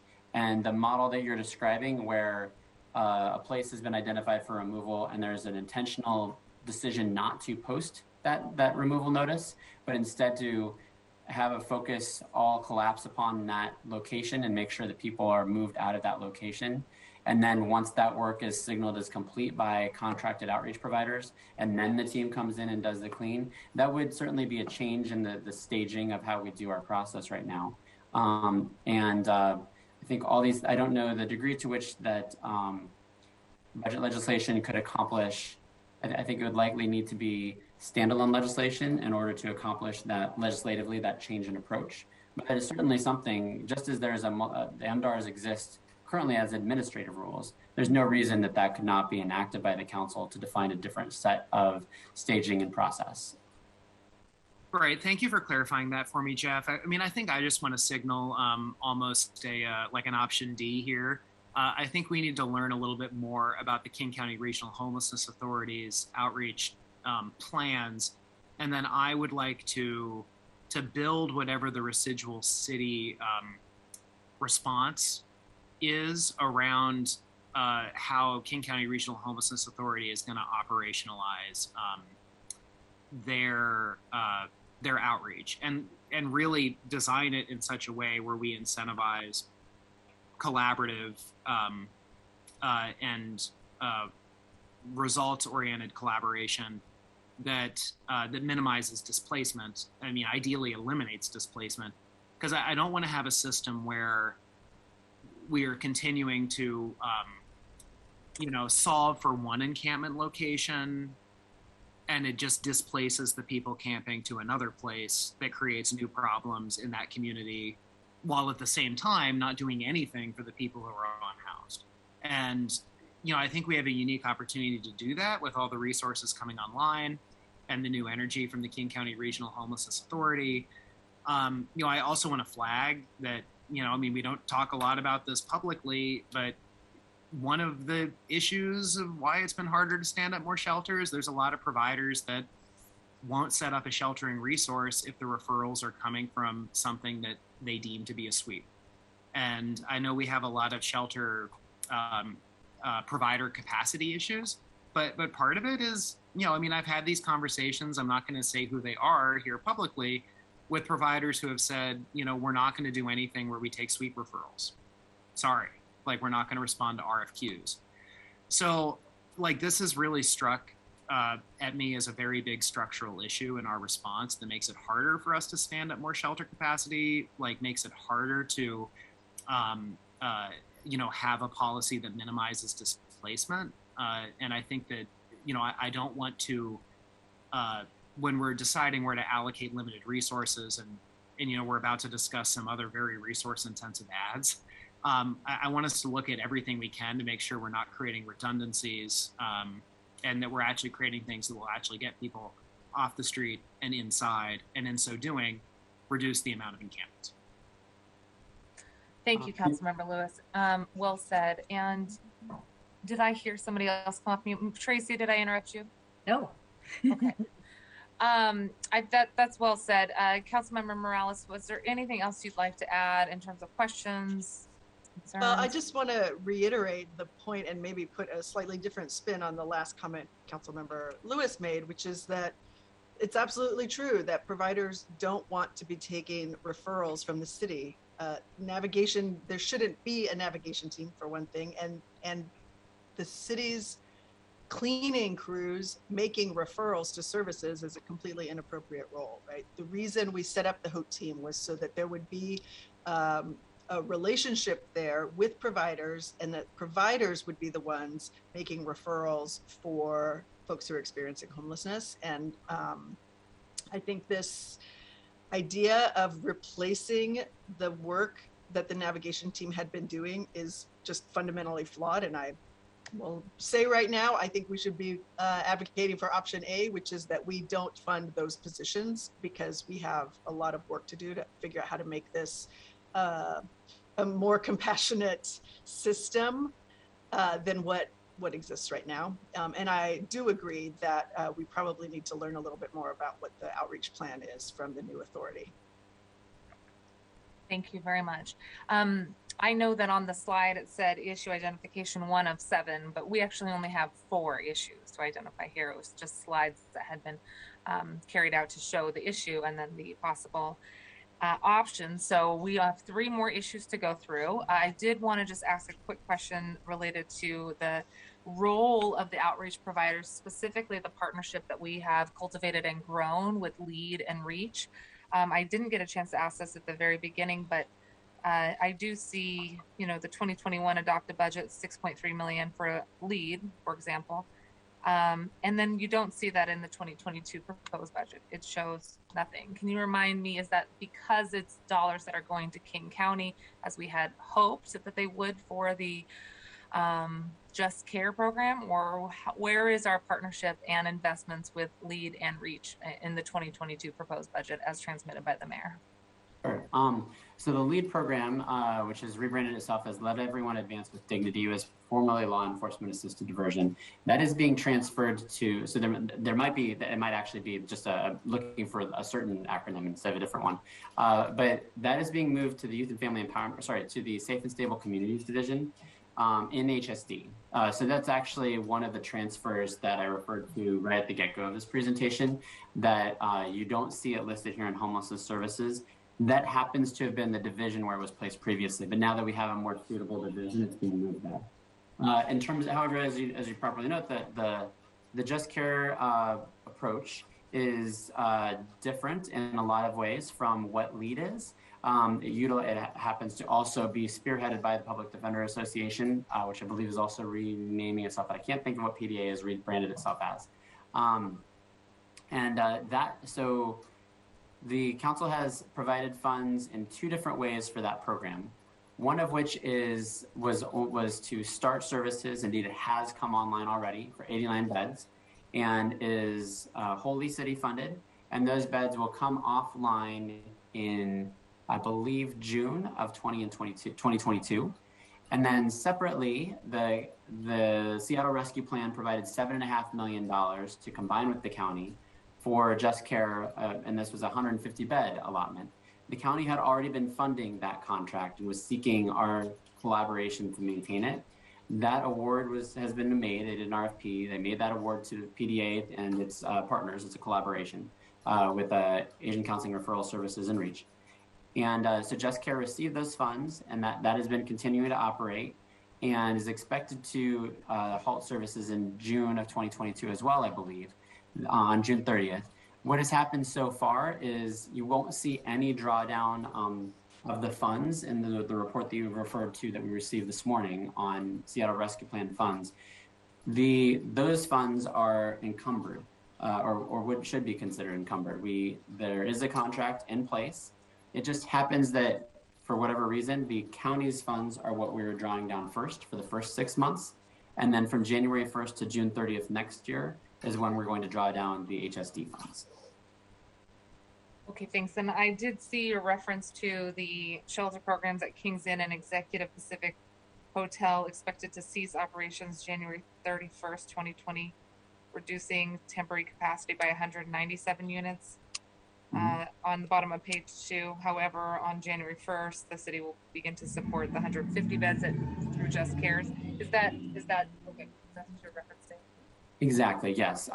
That's a little bit of a nuance that because what that chart is showing is just city funded shelter capacity, not showing county funded capacity. So that since our dollars aren't taking effect for the Just Care, the 150 beds that King County has actually been operating for quite some time. Since our dollars don't come online until January 1st, that's how that's displayed, is coming on, is being added to in that actual chart, it's March 2022. It actually is January 1st. It's just reflecting, point in time what's online.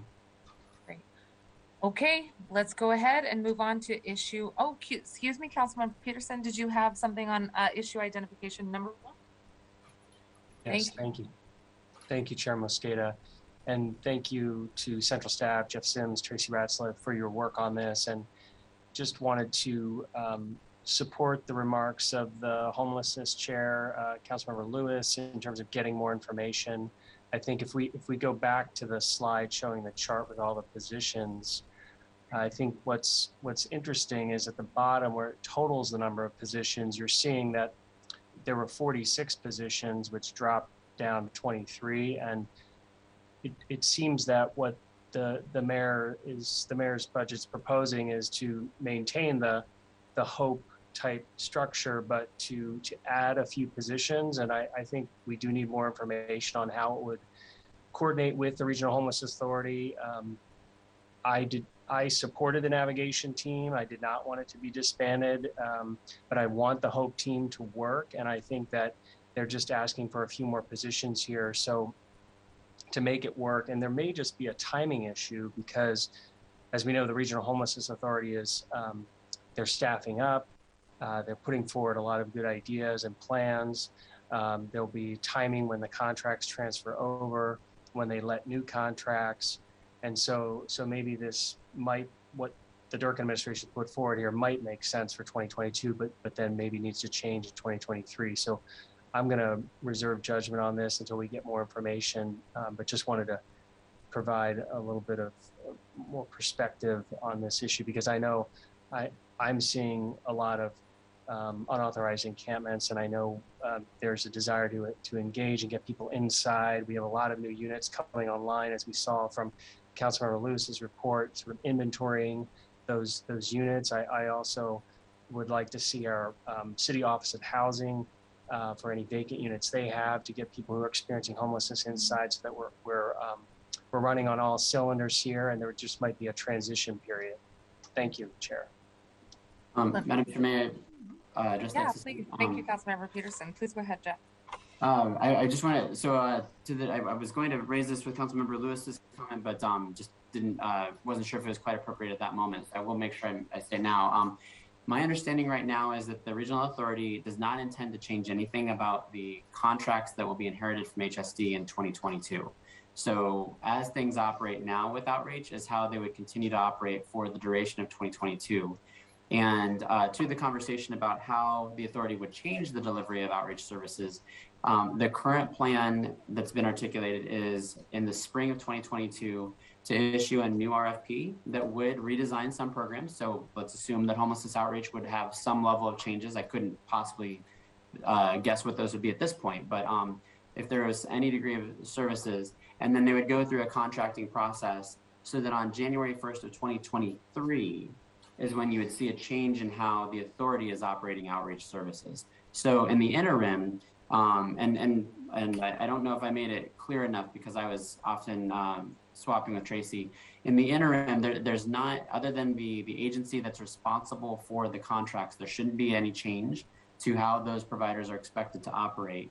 And also, there's not an expansion of the HOPE team. None of these positions would be defined as being part of the HOPE team.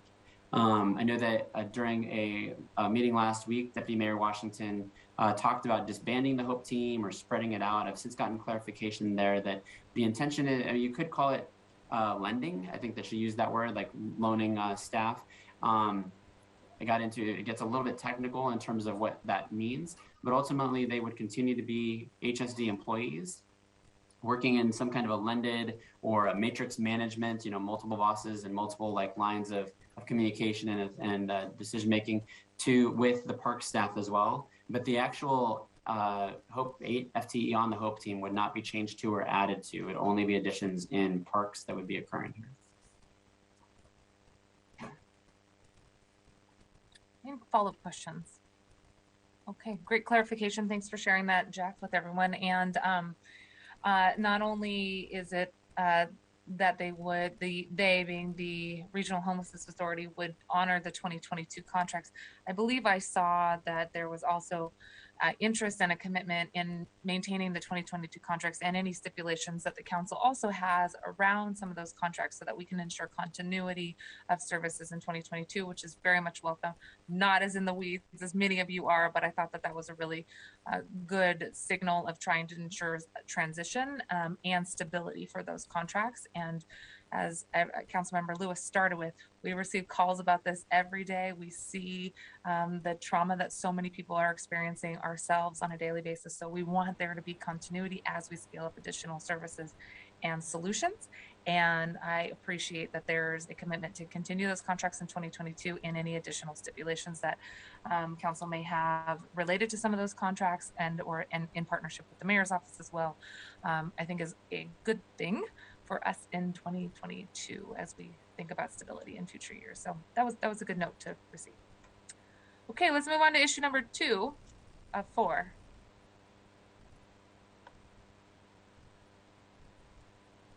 Jeff, you are still on mute. I just need to keep going. One more slide, please. There we go. Yeah, apologies that it says 7 there. I was talking about the number of pages. In retrospect, that wasn't the way to handle the numbering. No problem. This next issue combines, ultimately it is a request from the King County Regional Homelessness Authority to add some funds to the mayor's proposed budget.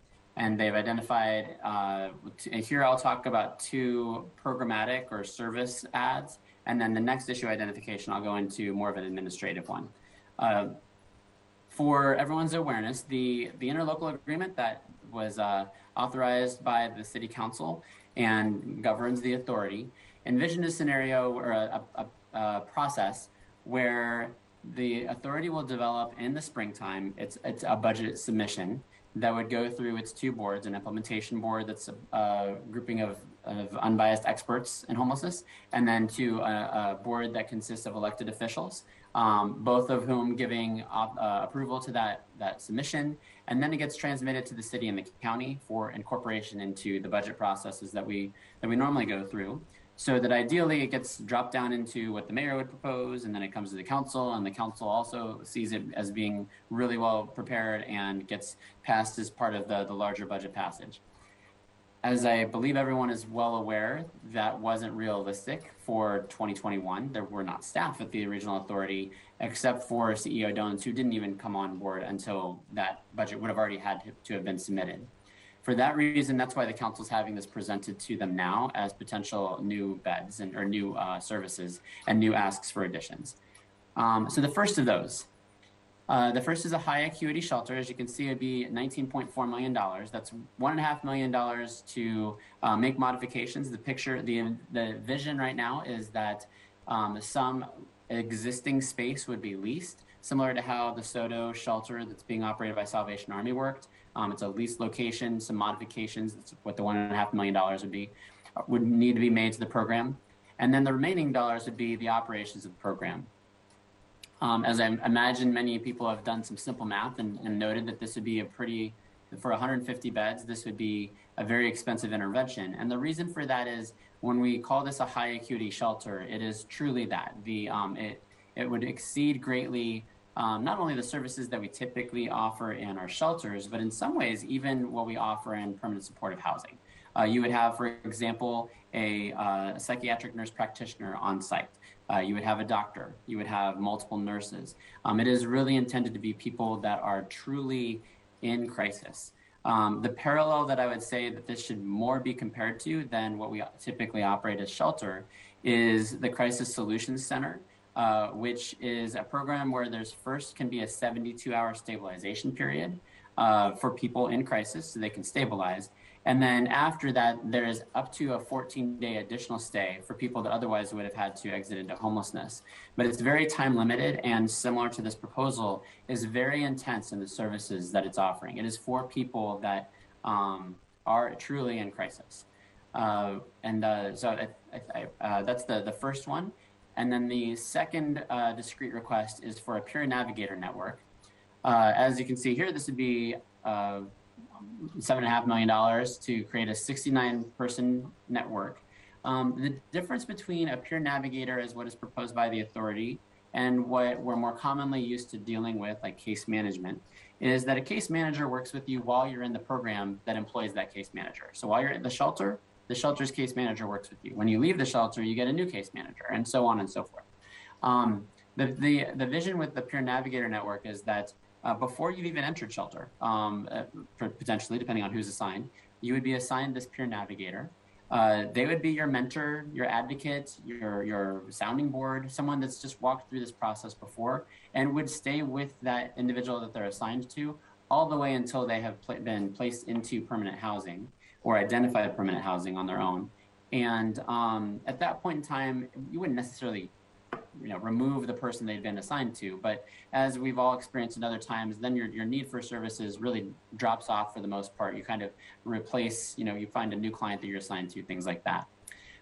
This network would envision something like a 1 to 15 mentor to mentee, advocate to clients, kind of a pairing. And initially, the 69-person team is this is one of the reasons that I noted the downtown plan. This would be a key aspect of helping to encourage and support the people that are experiencing unsheltered homelessness move into those offerings that would be part of a to be developed or updated downtown plan. The last thing I'll say about this is the $7.6 million is presented as a one-time funding request. because there is the intention to pursue the development and the billing structures and setup so that this can be a Medicaid billed service as a peer support network. There's some learning that'll have to happen, but that's actually the reason the authority wants to directly manage this program and directly hire these peer navigators so that that process could be completed, and in future years, it would be Medicaid reimbursable, not something that the council would fund. I think I failed to mention that the high acuity shelter is the 150 beds that appeared in the downtown plan that I presented earlier. With that, though, I'll stop and let you ask questions. Thank you, Jeff. Councilmember Herbold, please go ahead. Thank you. I just have a question about the high acuity shelter being requested by the Regional Housing Authority. A couple weeks ago, there was a behavioral health summit that a number of us participated in, both from City of Seattle government as well as King County government and a couple dozen providers.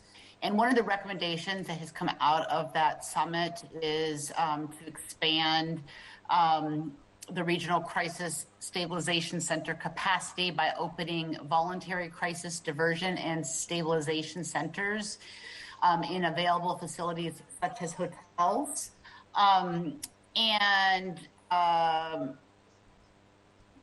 This has been proposed as a joint city-county investment, and this proposal refers to the fact that under True Blood, the state and county are already working to build 2 involuntary crisis stabilization centers. This would be a voluntary facility. It would receive referrals from folks who are first responders, police, fire, EMTs, hospitals.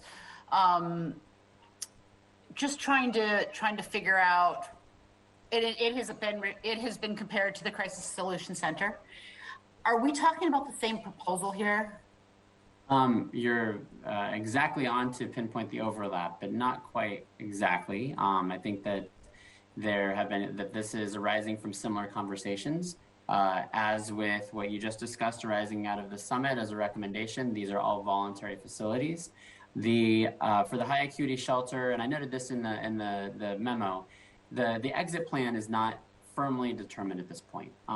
Whereas as I outlined with the Crisis Solution Center, there's a cap on how long you can be there. And my understanding of the other proposal that you discussed is that it would be something similar. The terminology I received materials on it this morning as followed from that summit, and it describes it as respite, which would not usually be something that you're staying in for a year or 6 months or anything like that. So I think that might be where there's a difference. But in terms of the vision for the level of services, I think that we're talking about the same thing. Thank you very much. Appreciate it. Thanks, Councilmember. Councilmember Lewis.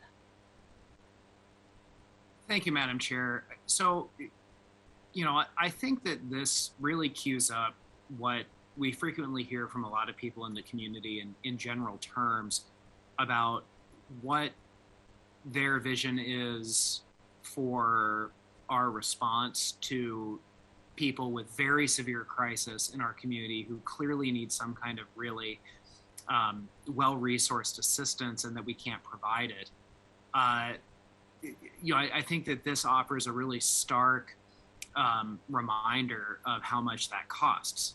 I think it offers a really stark reminder that this level of really intensive care for significant substance addiction and behavioral mental health issues is very, very expensive.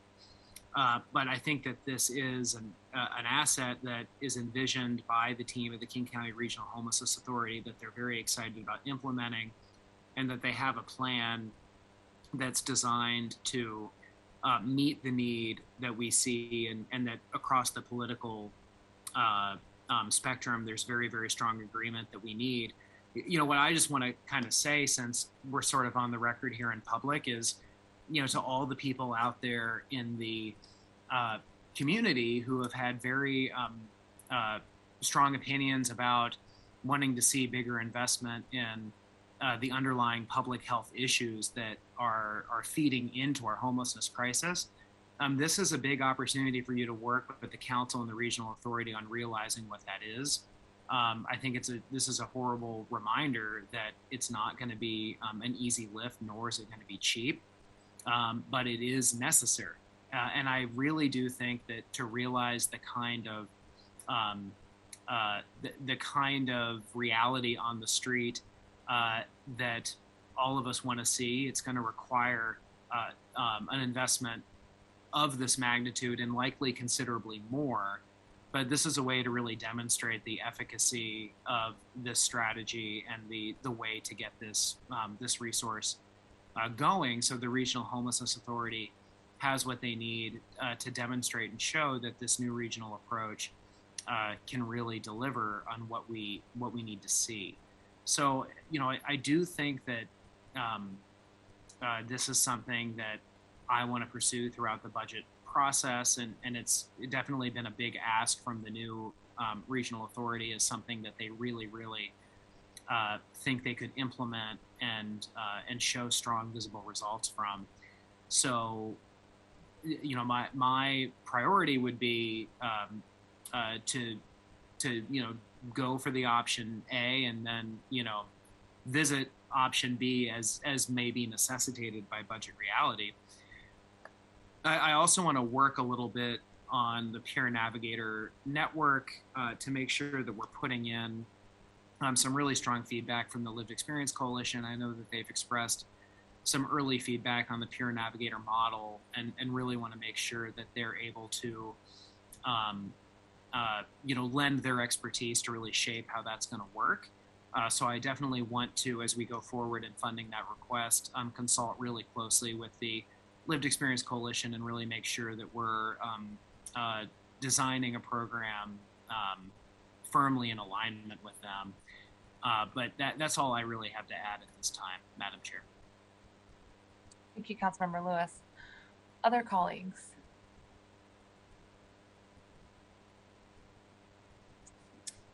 Council President Gonzalez, please go ahead. Yeah, I just wanted to echo my my support of the sort of the proposed way to pursue this, at least at this juncture in our budget process. I do think it's worthy of having a public conversation and further analysis around what a sort of fully funded plan would provide in terms of additional resources to KCRHA to help address the needs of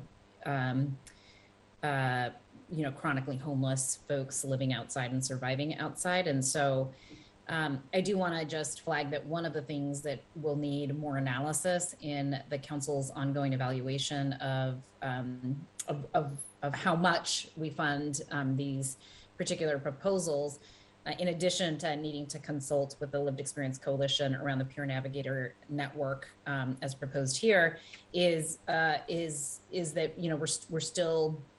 we're still in need of addressing a throughput plan. So if we're going to have a high acuity shelter, it would be I think helpful and wise for us to get an understanding from RHA staff on what their strategy is going to be to transition people out of that high acuity shelter into permanent supportive housing or affordable housing. Because as Jeff mentioned in his comments, for this amount of money, we could be standing up a new permanent supportive housing project. And so those I think are the sort of policy choices that are before us as we continue to wrestle with the scale of investments that the city of Seattle is willing to commit to for next year's RHA efforts. Thank you both very much. Thank you, Council President. I'm not seeing additional comments on this. I do have a series of questions that I'm hoping that the next few weeks we'll have a chance to understand more about. Specific to the Peer Navigator program, I'm interested in knowing additional details about what it takes to become a certified peer counselor and the process to then be licensed with that official title to actually get reimbursement from Medicaid. I know, Jeff, you and I have had lots of conversations about Medicaid and Medicaid reimbursement over the years, but this is something that I want to make sure I fully understand the pathway towards getting that reimbursement. On the high acuity shelter, I am very interested in hearing more from operators throughout our city, including the folks who are standing up the shelter model that Councilmember Herbal noted. I'd like to hear more from especially DESC, who operates a high acuity shelter service in our city already. And obviously they've been the ones that I've been most concerned about with the scaling down of their beds from over 500 to near 100 now, and hopefully scaling up to 350 beds in the city by the end of the year. That's still a deficit of 150 beds from DESC alone. So I'm interested in hearing more from community partners like that and folks who run our DESC Crisis Solutions Center. I'd also like to hear a little bit more about the partnership with King County. I think that there was a big emphasis on creating economies of scale as we partnered with King County, and hearing a little bit more about how King County and Seattle are partnering together to address some of these late ads. And I say late because I know your memo outlined that initially, if everything were on time in terms of the creation of the Regional Homelessness Authority and we didn't have COVID and all the other hiccups that happened, we would have had budget recommendations from the Regional Homelessness Authority in the spring to influence the mayor's proposed budget. And I'm interested in hearing more about how the governance committee and the implementation committee and the lived experience committee have all coalesced around this idea as well. So looking forward to hearing about those elements as we unpack this proposal here. And I'll underscore what Council President Gonzalez and Councilmember Lewis have also said, which is we all know that we need urgent action, especially as we head into winter here, to show that there is a place for folks to move into. So that is the goal here. I'd like to know more about also the leasing and the modifications of a facility right now, noting that we do not have the acquisition of a location for the services yet in the memo. All of those things I think are important to make sure that we can hit the ground running with this magnitude of investment and existing partners would like to see how we pair those efforts. Okay, Jeff, let me know if we need clarification from me on some of those questions that I just rattled off. No, did you want to, given that we're getting shorter on time, do you want to keep moving to the next ID? Let's do it. All right, so next slide, please. Oh, you're already there. So this next item, and I'll have two supporting tables after I just walk through this briefly. I noted already then the programmatic or service request from the authority. There also is a request for an additional $600,000 to cover a shortfall in what they anticipate to be the shortfall in their administrative costs. And there's kind of two different factors that are at play here. So ultimately, the question of the council would be to fully or partially address some of that gap, but also because some of the funding that is proposed for the authority's own administration is actually Jumpstart payroll expense tax. And as currently defined in statute, I don't believe that would fall into the acceptable uses of those funds. And so that also is a consideration the council will need to make, either to amend what the funds can be used for, or to either carve out these Jumpstart funds and fill it with something else, or not provide those funds, something along those lines. So let's go to the next slide, and this is going to be clearer. On the left, what you see is just a chart detailing the amount of money that is proposed in the 2022 budget for the KCRHA's funding.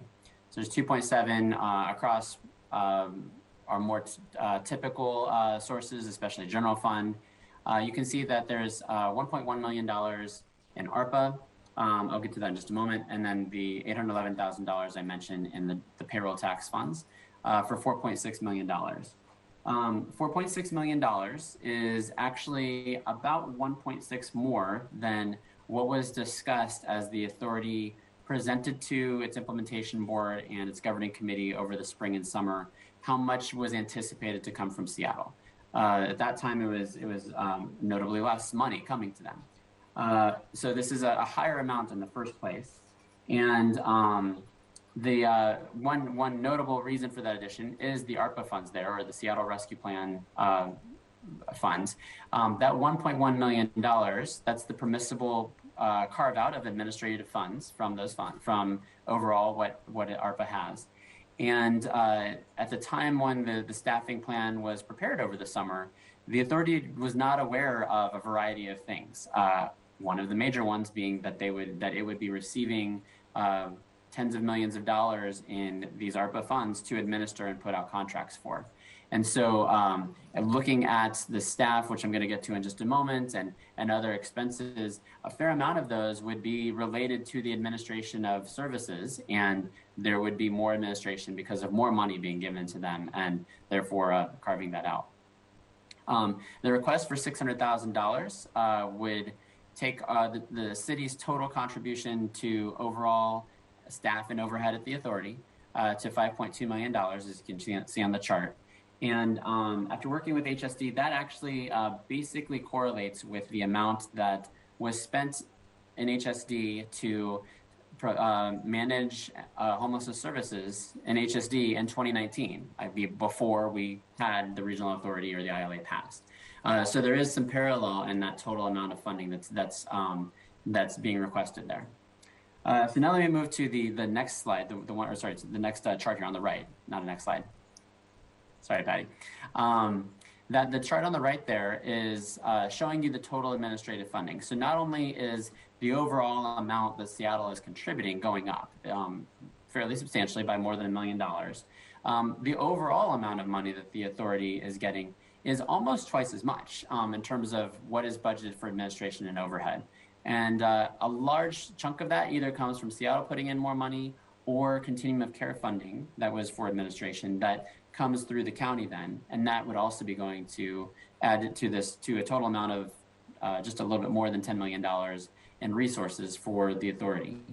I'm breaking down for you in this chart. You can see over the summer when an initial plan was developed, again with a lot of things not known, not knowing the number of contracts that would be administered, not knowing about one-time federal dollars, not knowing final amounts that would be sent from the county and the city. The $5.9 million was the anticipated total admin and overhead at that time. Now we're looking at a total of $10.8 million, and you can see the breakdown there. Some key pieces actually really substantially overlap with those continuum of care administration dollars. The last two lines on HMIS and software contracts, things like that. You can see that the base staffing is almost the same. There's just about $1.9 million in new staffing, some of whom are anticipated. When the staffing plan was shown over the summer, we were explicitly told to anticipate that more staff would be added for an ombuds to speak to make sure that the voices of people experiencing homelessness that are accessing our services, that would be added to if any additional funding was found. And also it increases staff for sub-regional planning, which is another, both the ombuds and the sub-regional planning practices are things that we haven't been doing at King County or in the city. Those are two new functions that the authority is launching into that haven't been previously performed, not to mention administering all those ARPA funds. So that's what the additional staff is. But overall, the decision before the council is that not only is the authority asking for $600,000 more to close the estimated gap between what is going to be their administrative costs and what they have as committed resources for that, but also some of the funding right now is coming from Jumpstart, so another $800,000. And I think it's important to flag that although the ARPA money is to administer to some degree ARPA funds, we would be hiring staff with one-time funds, and there might be a bow wave somewhere down the line for that. So those are some important considerations for the council. And with that, I'll take any questions. Thank you very much, Jeff. Colleagues, comments, questions? Councilmember Lewis, thank you. Hey, so, just going through all of this, Jeff, I understand some of these unanticipated things that have come up, and the world has just changed so much. I think the King County Regional Homelessness Authority has been a very big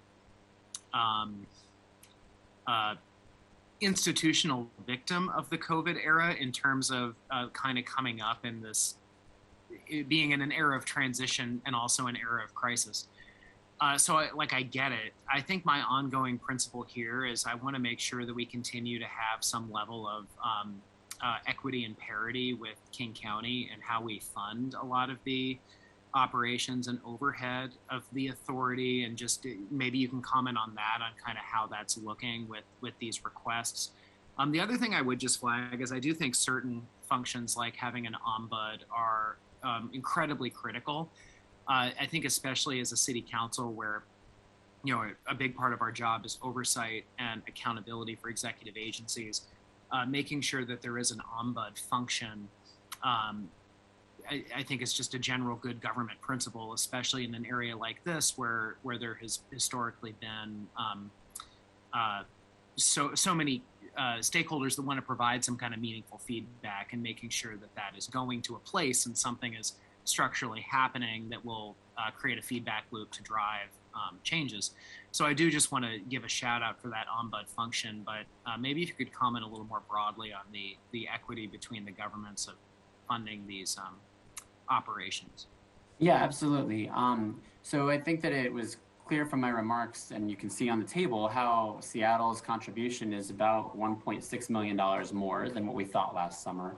The county's contribution, and to be fair, they're not in a budget cycle right now, but they, through the COC administrative dollars, are putting about $1.8 million more in. That's why I was careful to note, as you can see on the slide, that the HMIS contract alone, that's the management info system we use for all our services, and some of the other overhead. There's a clear parallel there that, as it seems to me, that as more information about what would move over and what resources supported it have emerged and gotten clarified, that it was just kind of, oh, here's more money, and here's what that already goes towards. So there's not a separate ask for just general dollars, and I actually do not have information at this point. I should say I don't have final information on King County ARPA funds that would be given to the authority to administer. My understanding is at this time, it's not likely that the units that they're acquiring, for example, will be immediately moved over to the authority. So when you think about earlier, when I was talking about the downtown plan, I talked about 500 new units or 500 new beds through their COVID money, and then also 9 new buildings with the Health Through Housing dollars. I don't believe at this time that any of those, the operations for those are moving over. I don't know that that's final. I could have incorrect or outdated information at this point. But some of what is being provided by the city would be ARPA money corresponding with one-time funds. It doesn't appear that counties necessarily putting in one-time funds and needing administering staff. I think that would generally answer your question. The one last point I'd maybe make is that the authority is going to have the ability to do what it wants to with dollars, and in theory, they could close this administration gap by taking money out of services somewhere. It's $600,000, that over $104 million just from us. But any reduction that you make to any amount of reduction you make to the funding given to contracted providers right now in order to cover this means that you have cut services. There would be a direct trade-off with that kind of a thing. So there's flexibility there, but there's a clear cost too. Not to say that providing more money through this process doesn't have that same cost. Is there any other further detail you'd look for, Councilmember Lewis? No, that's good on my end. Thank you, Jeff. Jeff, can I ask a little bit more about that lessons, because I saw that reflected in the memo as well. We have asked our departments to do a tremendous amount of scaling back and reprioritizing in the wake of COVID. And we've also asked the same of human service providers. And especially when it comes to human service provider contracts that we have, we recognize that they have continued to tell us that when we haven't funded them at the appropriate levels, the consequence is not in terms of services, right? They've been very clear that the way that that's actually filtered out is administrative costs, which we have been working on over the last few years to address at the root cause of that issue, and that's underpayment for those providers and our community contracts. Councilmember Herval noted some work that she's interested in for this upcoming budget as well, to build on that past work to get at wage discrepancies. But it does seem like with a now double administrative cost for the RHA, a similar sort of request or ask of the RHA to prioritize services is not out of alignment with what we've asked our community contracts or our departments here. So I don't understand how that's a foregone conclusion. And isn't it true that there's also things about the budgeting strategies that we could use to prioritize certain investments for services? If I believe I follow the question, but if I don't get this exactly right, please help me to redirect. I think that the point I was trying to make is that the intention right now of the authority is to take all contracts that HSD has been managing at a certain dollar amount and continue those at that same dollar amount without changing the terms and stipulations. I mean, there's more or less, that's how the intention is supposed to work. And so that finding $600,000 somewhere in a rather more than $100 million worth of funds, certainly it might be possible, but just that would likely mean that in some way, shape, or form, less money was given to a contract somewhere. And I think that your point on that is that we're not necessarily talking about that a shelter is going to have fewer beds. We might be talking about that we're not going to pay those staff the same level, which we are seeing have impacts on turnover, retention, even the ability to hire them in the first place. So I think that was the direction that you were asking about, Councilmember, but please correct me. Well, slightly different. I mean, if the overhead costs, if the administrative costs at the Regional Homelessness Authority is, I think you said, twice as much as originally anticipated, but the contracts that we have are critical year over year to make sure that the human service providers know how much they are receiving. It feels like we're saying the priority is going to be this now double administrative cost at the RHA versus prioritizing the funding that we have anticipated would be going out the door in 2022. That doesn't feel like a fair statement to make preemptive to our budget discussions about where we think administrative costs that we can contribute to as a city will go. It is already providing a trade-off between the human service contracts and the services they deliver versus the administrative costs. That's where I'm saying it doesn't necessarily feel like it's a predetermined answer that the cuts or any reductions necessarily would come out of services when the administrative cost is double what the board and the council and the community was briefed on earlier this year. I see. Yes. Yeah, absolutely. The authority has put forward a $10.8 million operational plan for itself. And the council, as you're absolutely correct, could say, no, we're not funding the amount that's been proposed or the requested increase or something along those lines. And the authority would have to find a way to operate within that different funding level. And I hope I did a decent job of outlining where some of the proposed additions have gone, especially the staff piece. There's some things like HMIS that I don't know that you're kind of set on that. But there's definitely places that they would then have to make decisions about what would need to be cut or where workload or duties would have to be changed, things like that. Okay, thanks. So similarly, I'd be interested in some follow-up information on what the approval process is for the RHA for the recommendations coming to City Council at this point. I know that we wouldn't sort of even have such a scarcity approach if we had more entities, more jurisdictions in our region contributing to this critical asset. The Regional Homelessness Authority is doing just that, providing care across the region. And we hope as the entity continues to get scaled up that we'll have additional partners contributing in, and look forward to learning more again about the partnership and the dollar amounts that you mentioned you're going to be seeking on the King County investment side to see what the universe of funding is available and what the final ask would be of City Council at this point. All right, let's move on to the last item.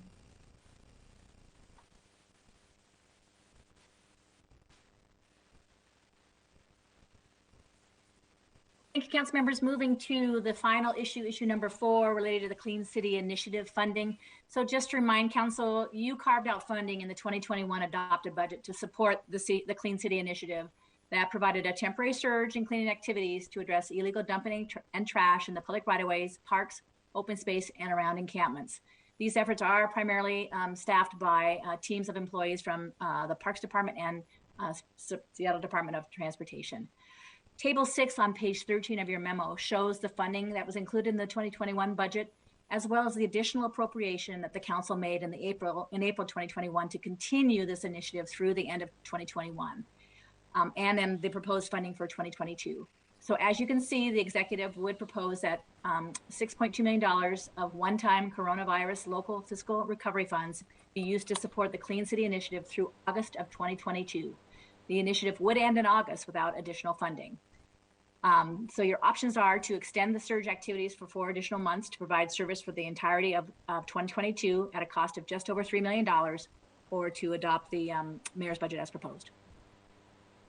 Thank you. And I'm going to tee up, I believe, Councilmember Peterson, with apologies to Councilmember Juarez. I know she had intended to speak to this item. Councilmember Peterson, did you have anything? I don't want to put you on the spot there, that you wanted to share on behalf of Councilmember Juarez and our council's joint interest in Clean City Initiative?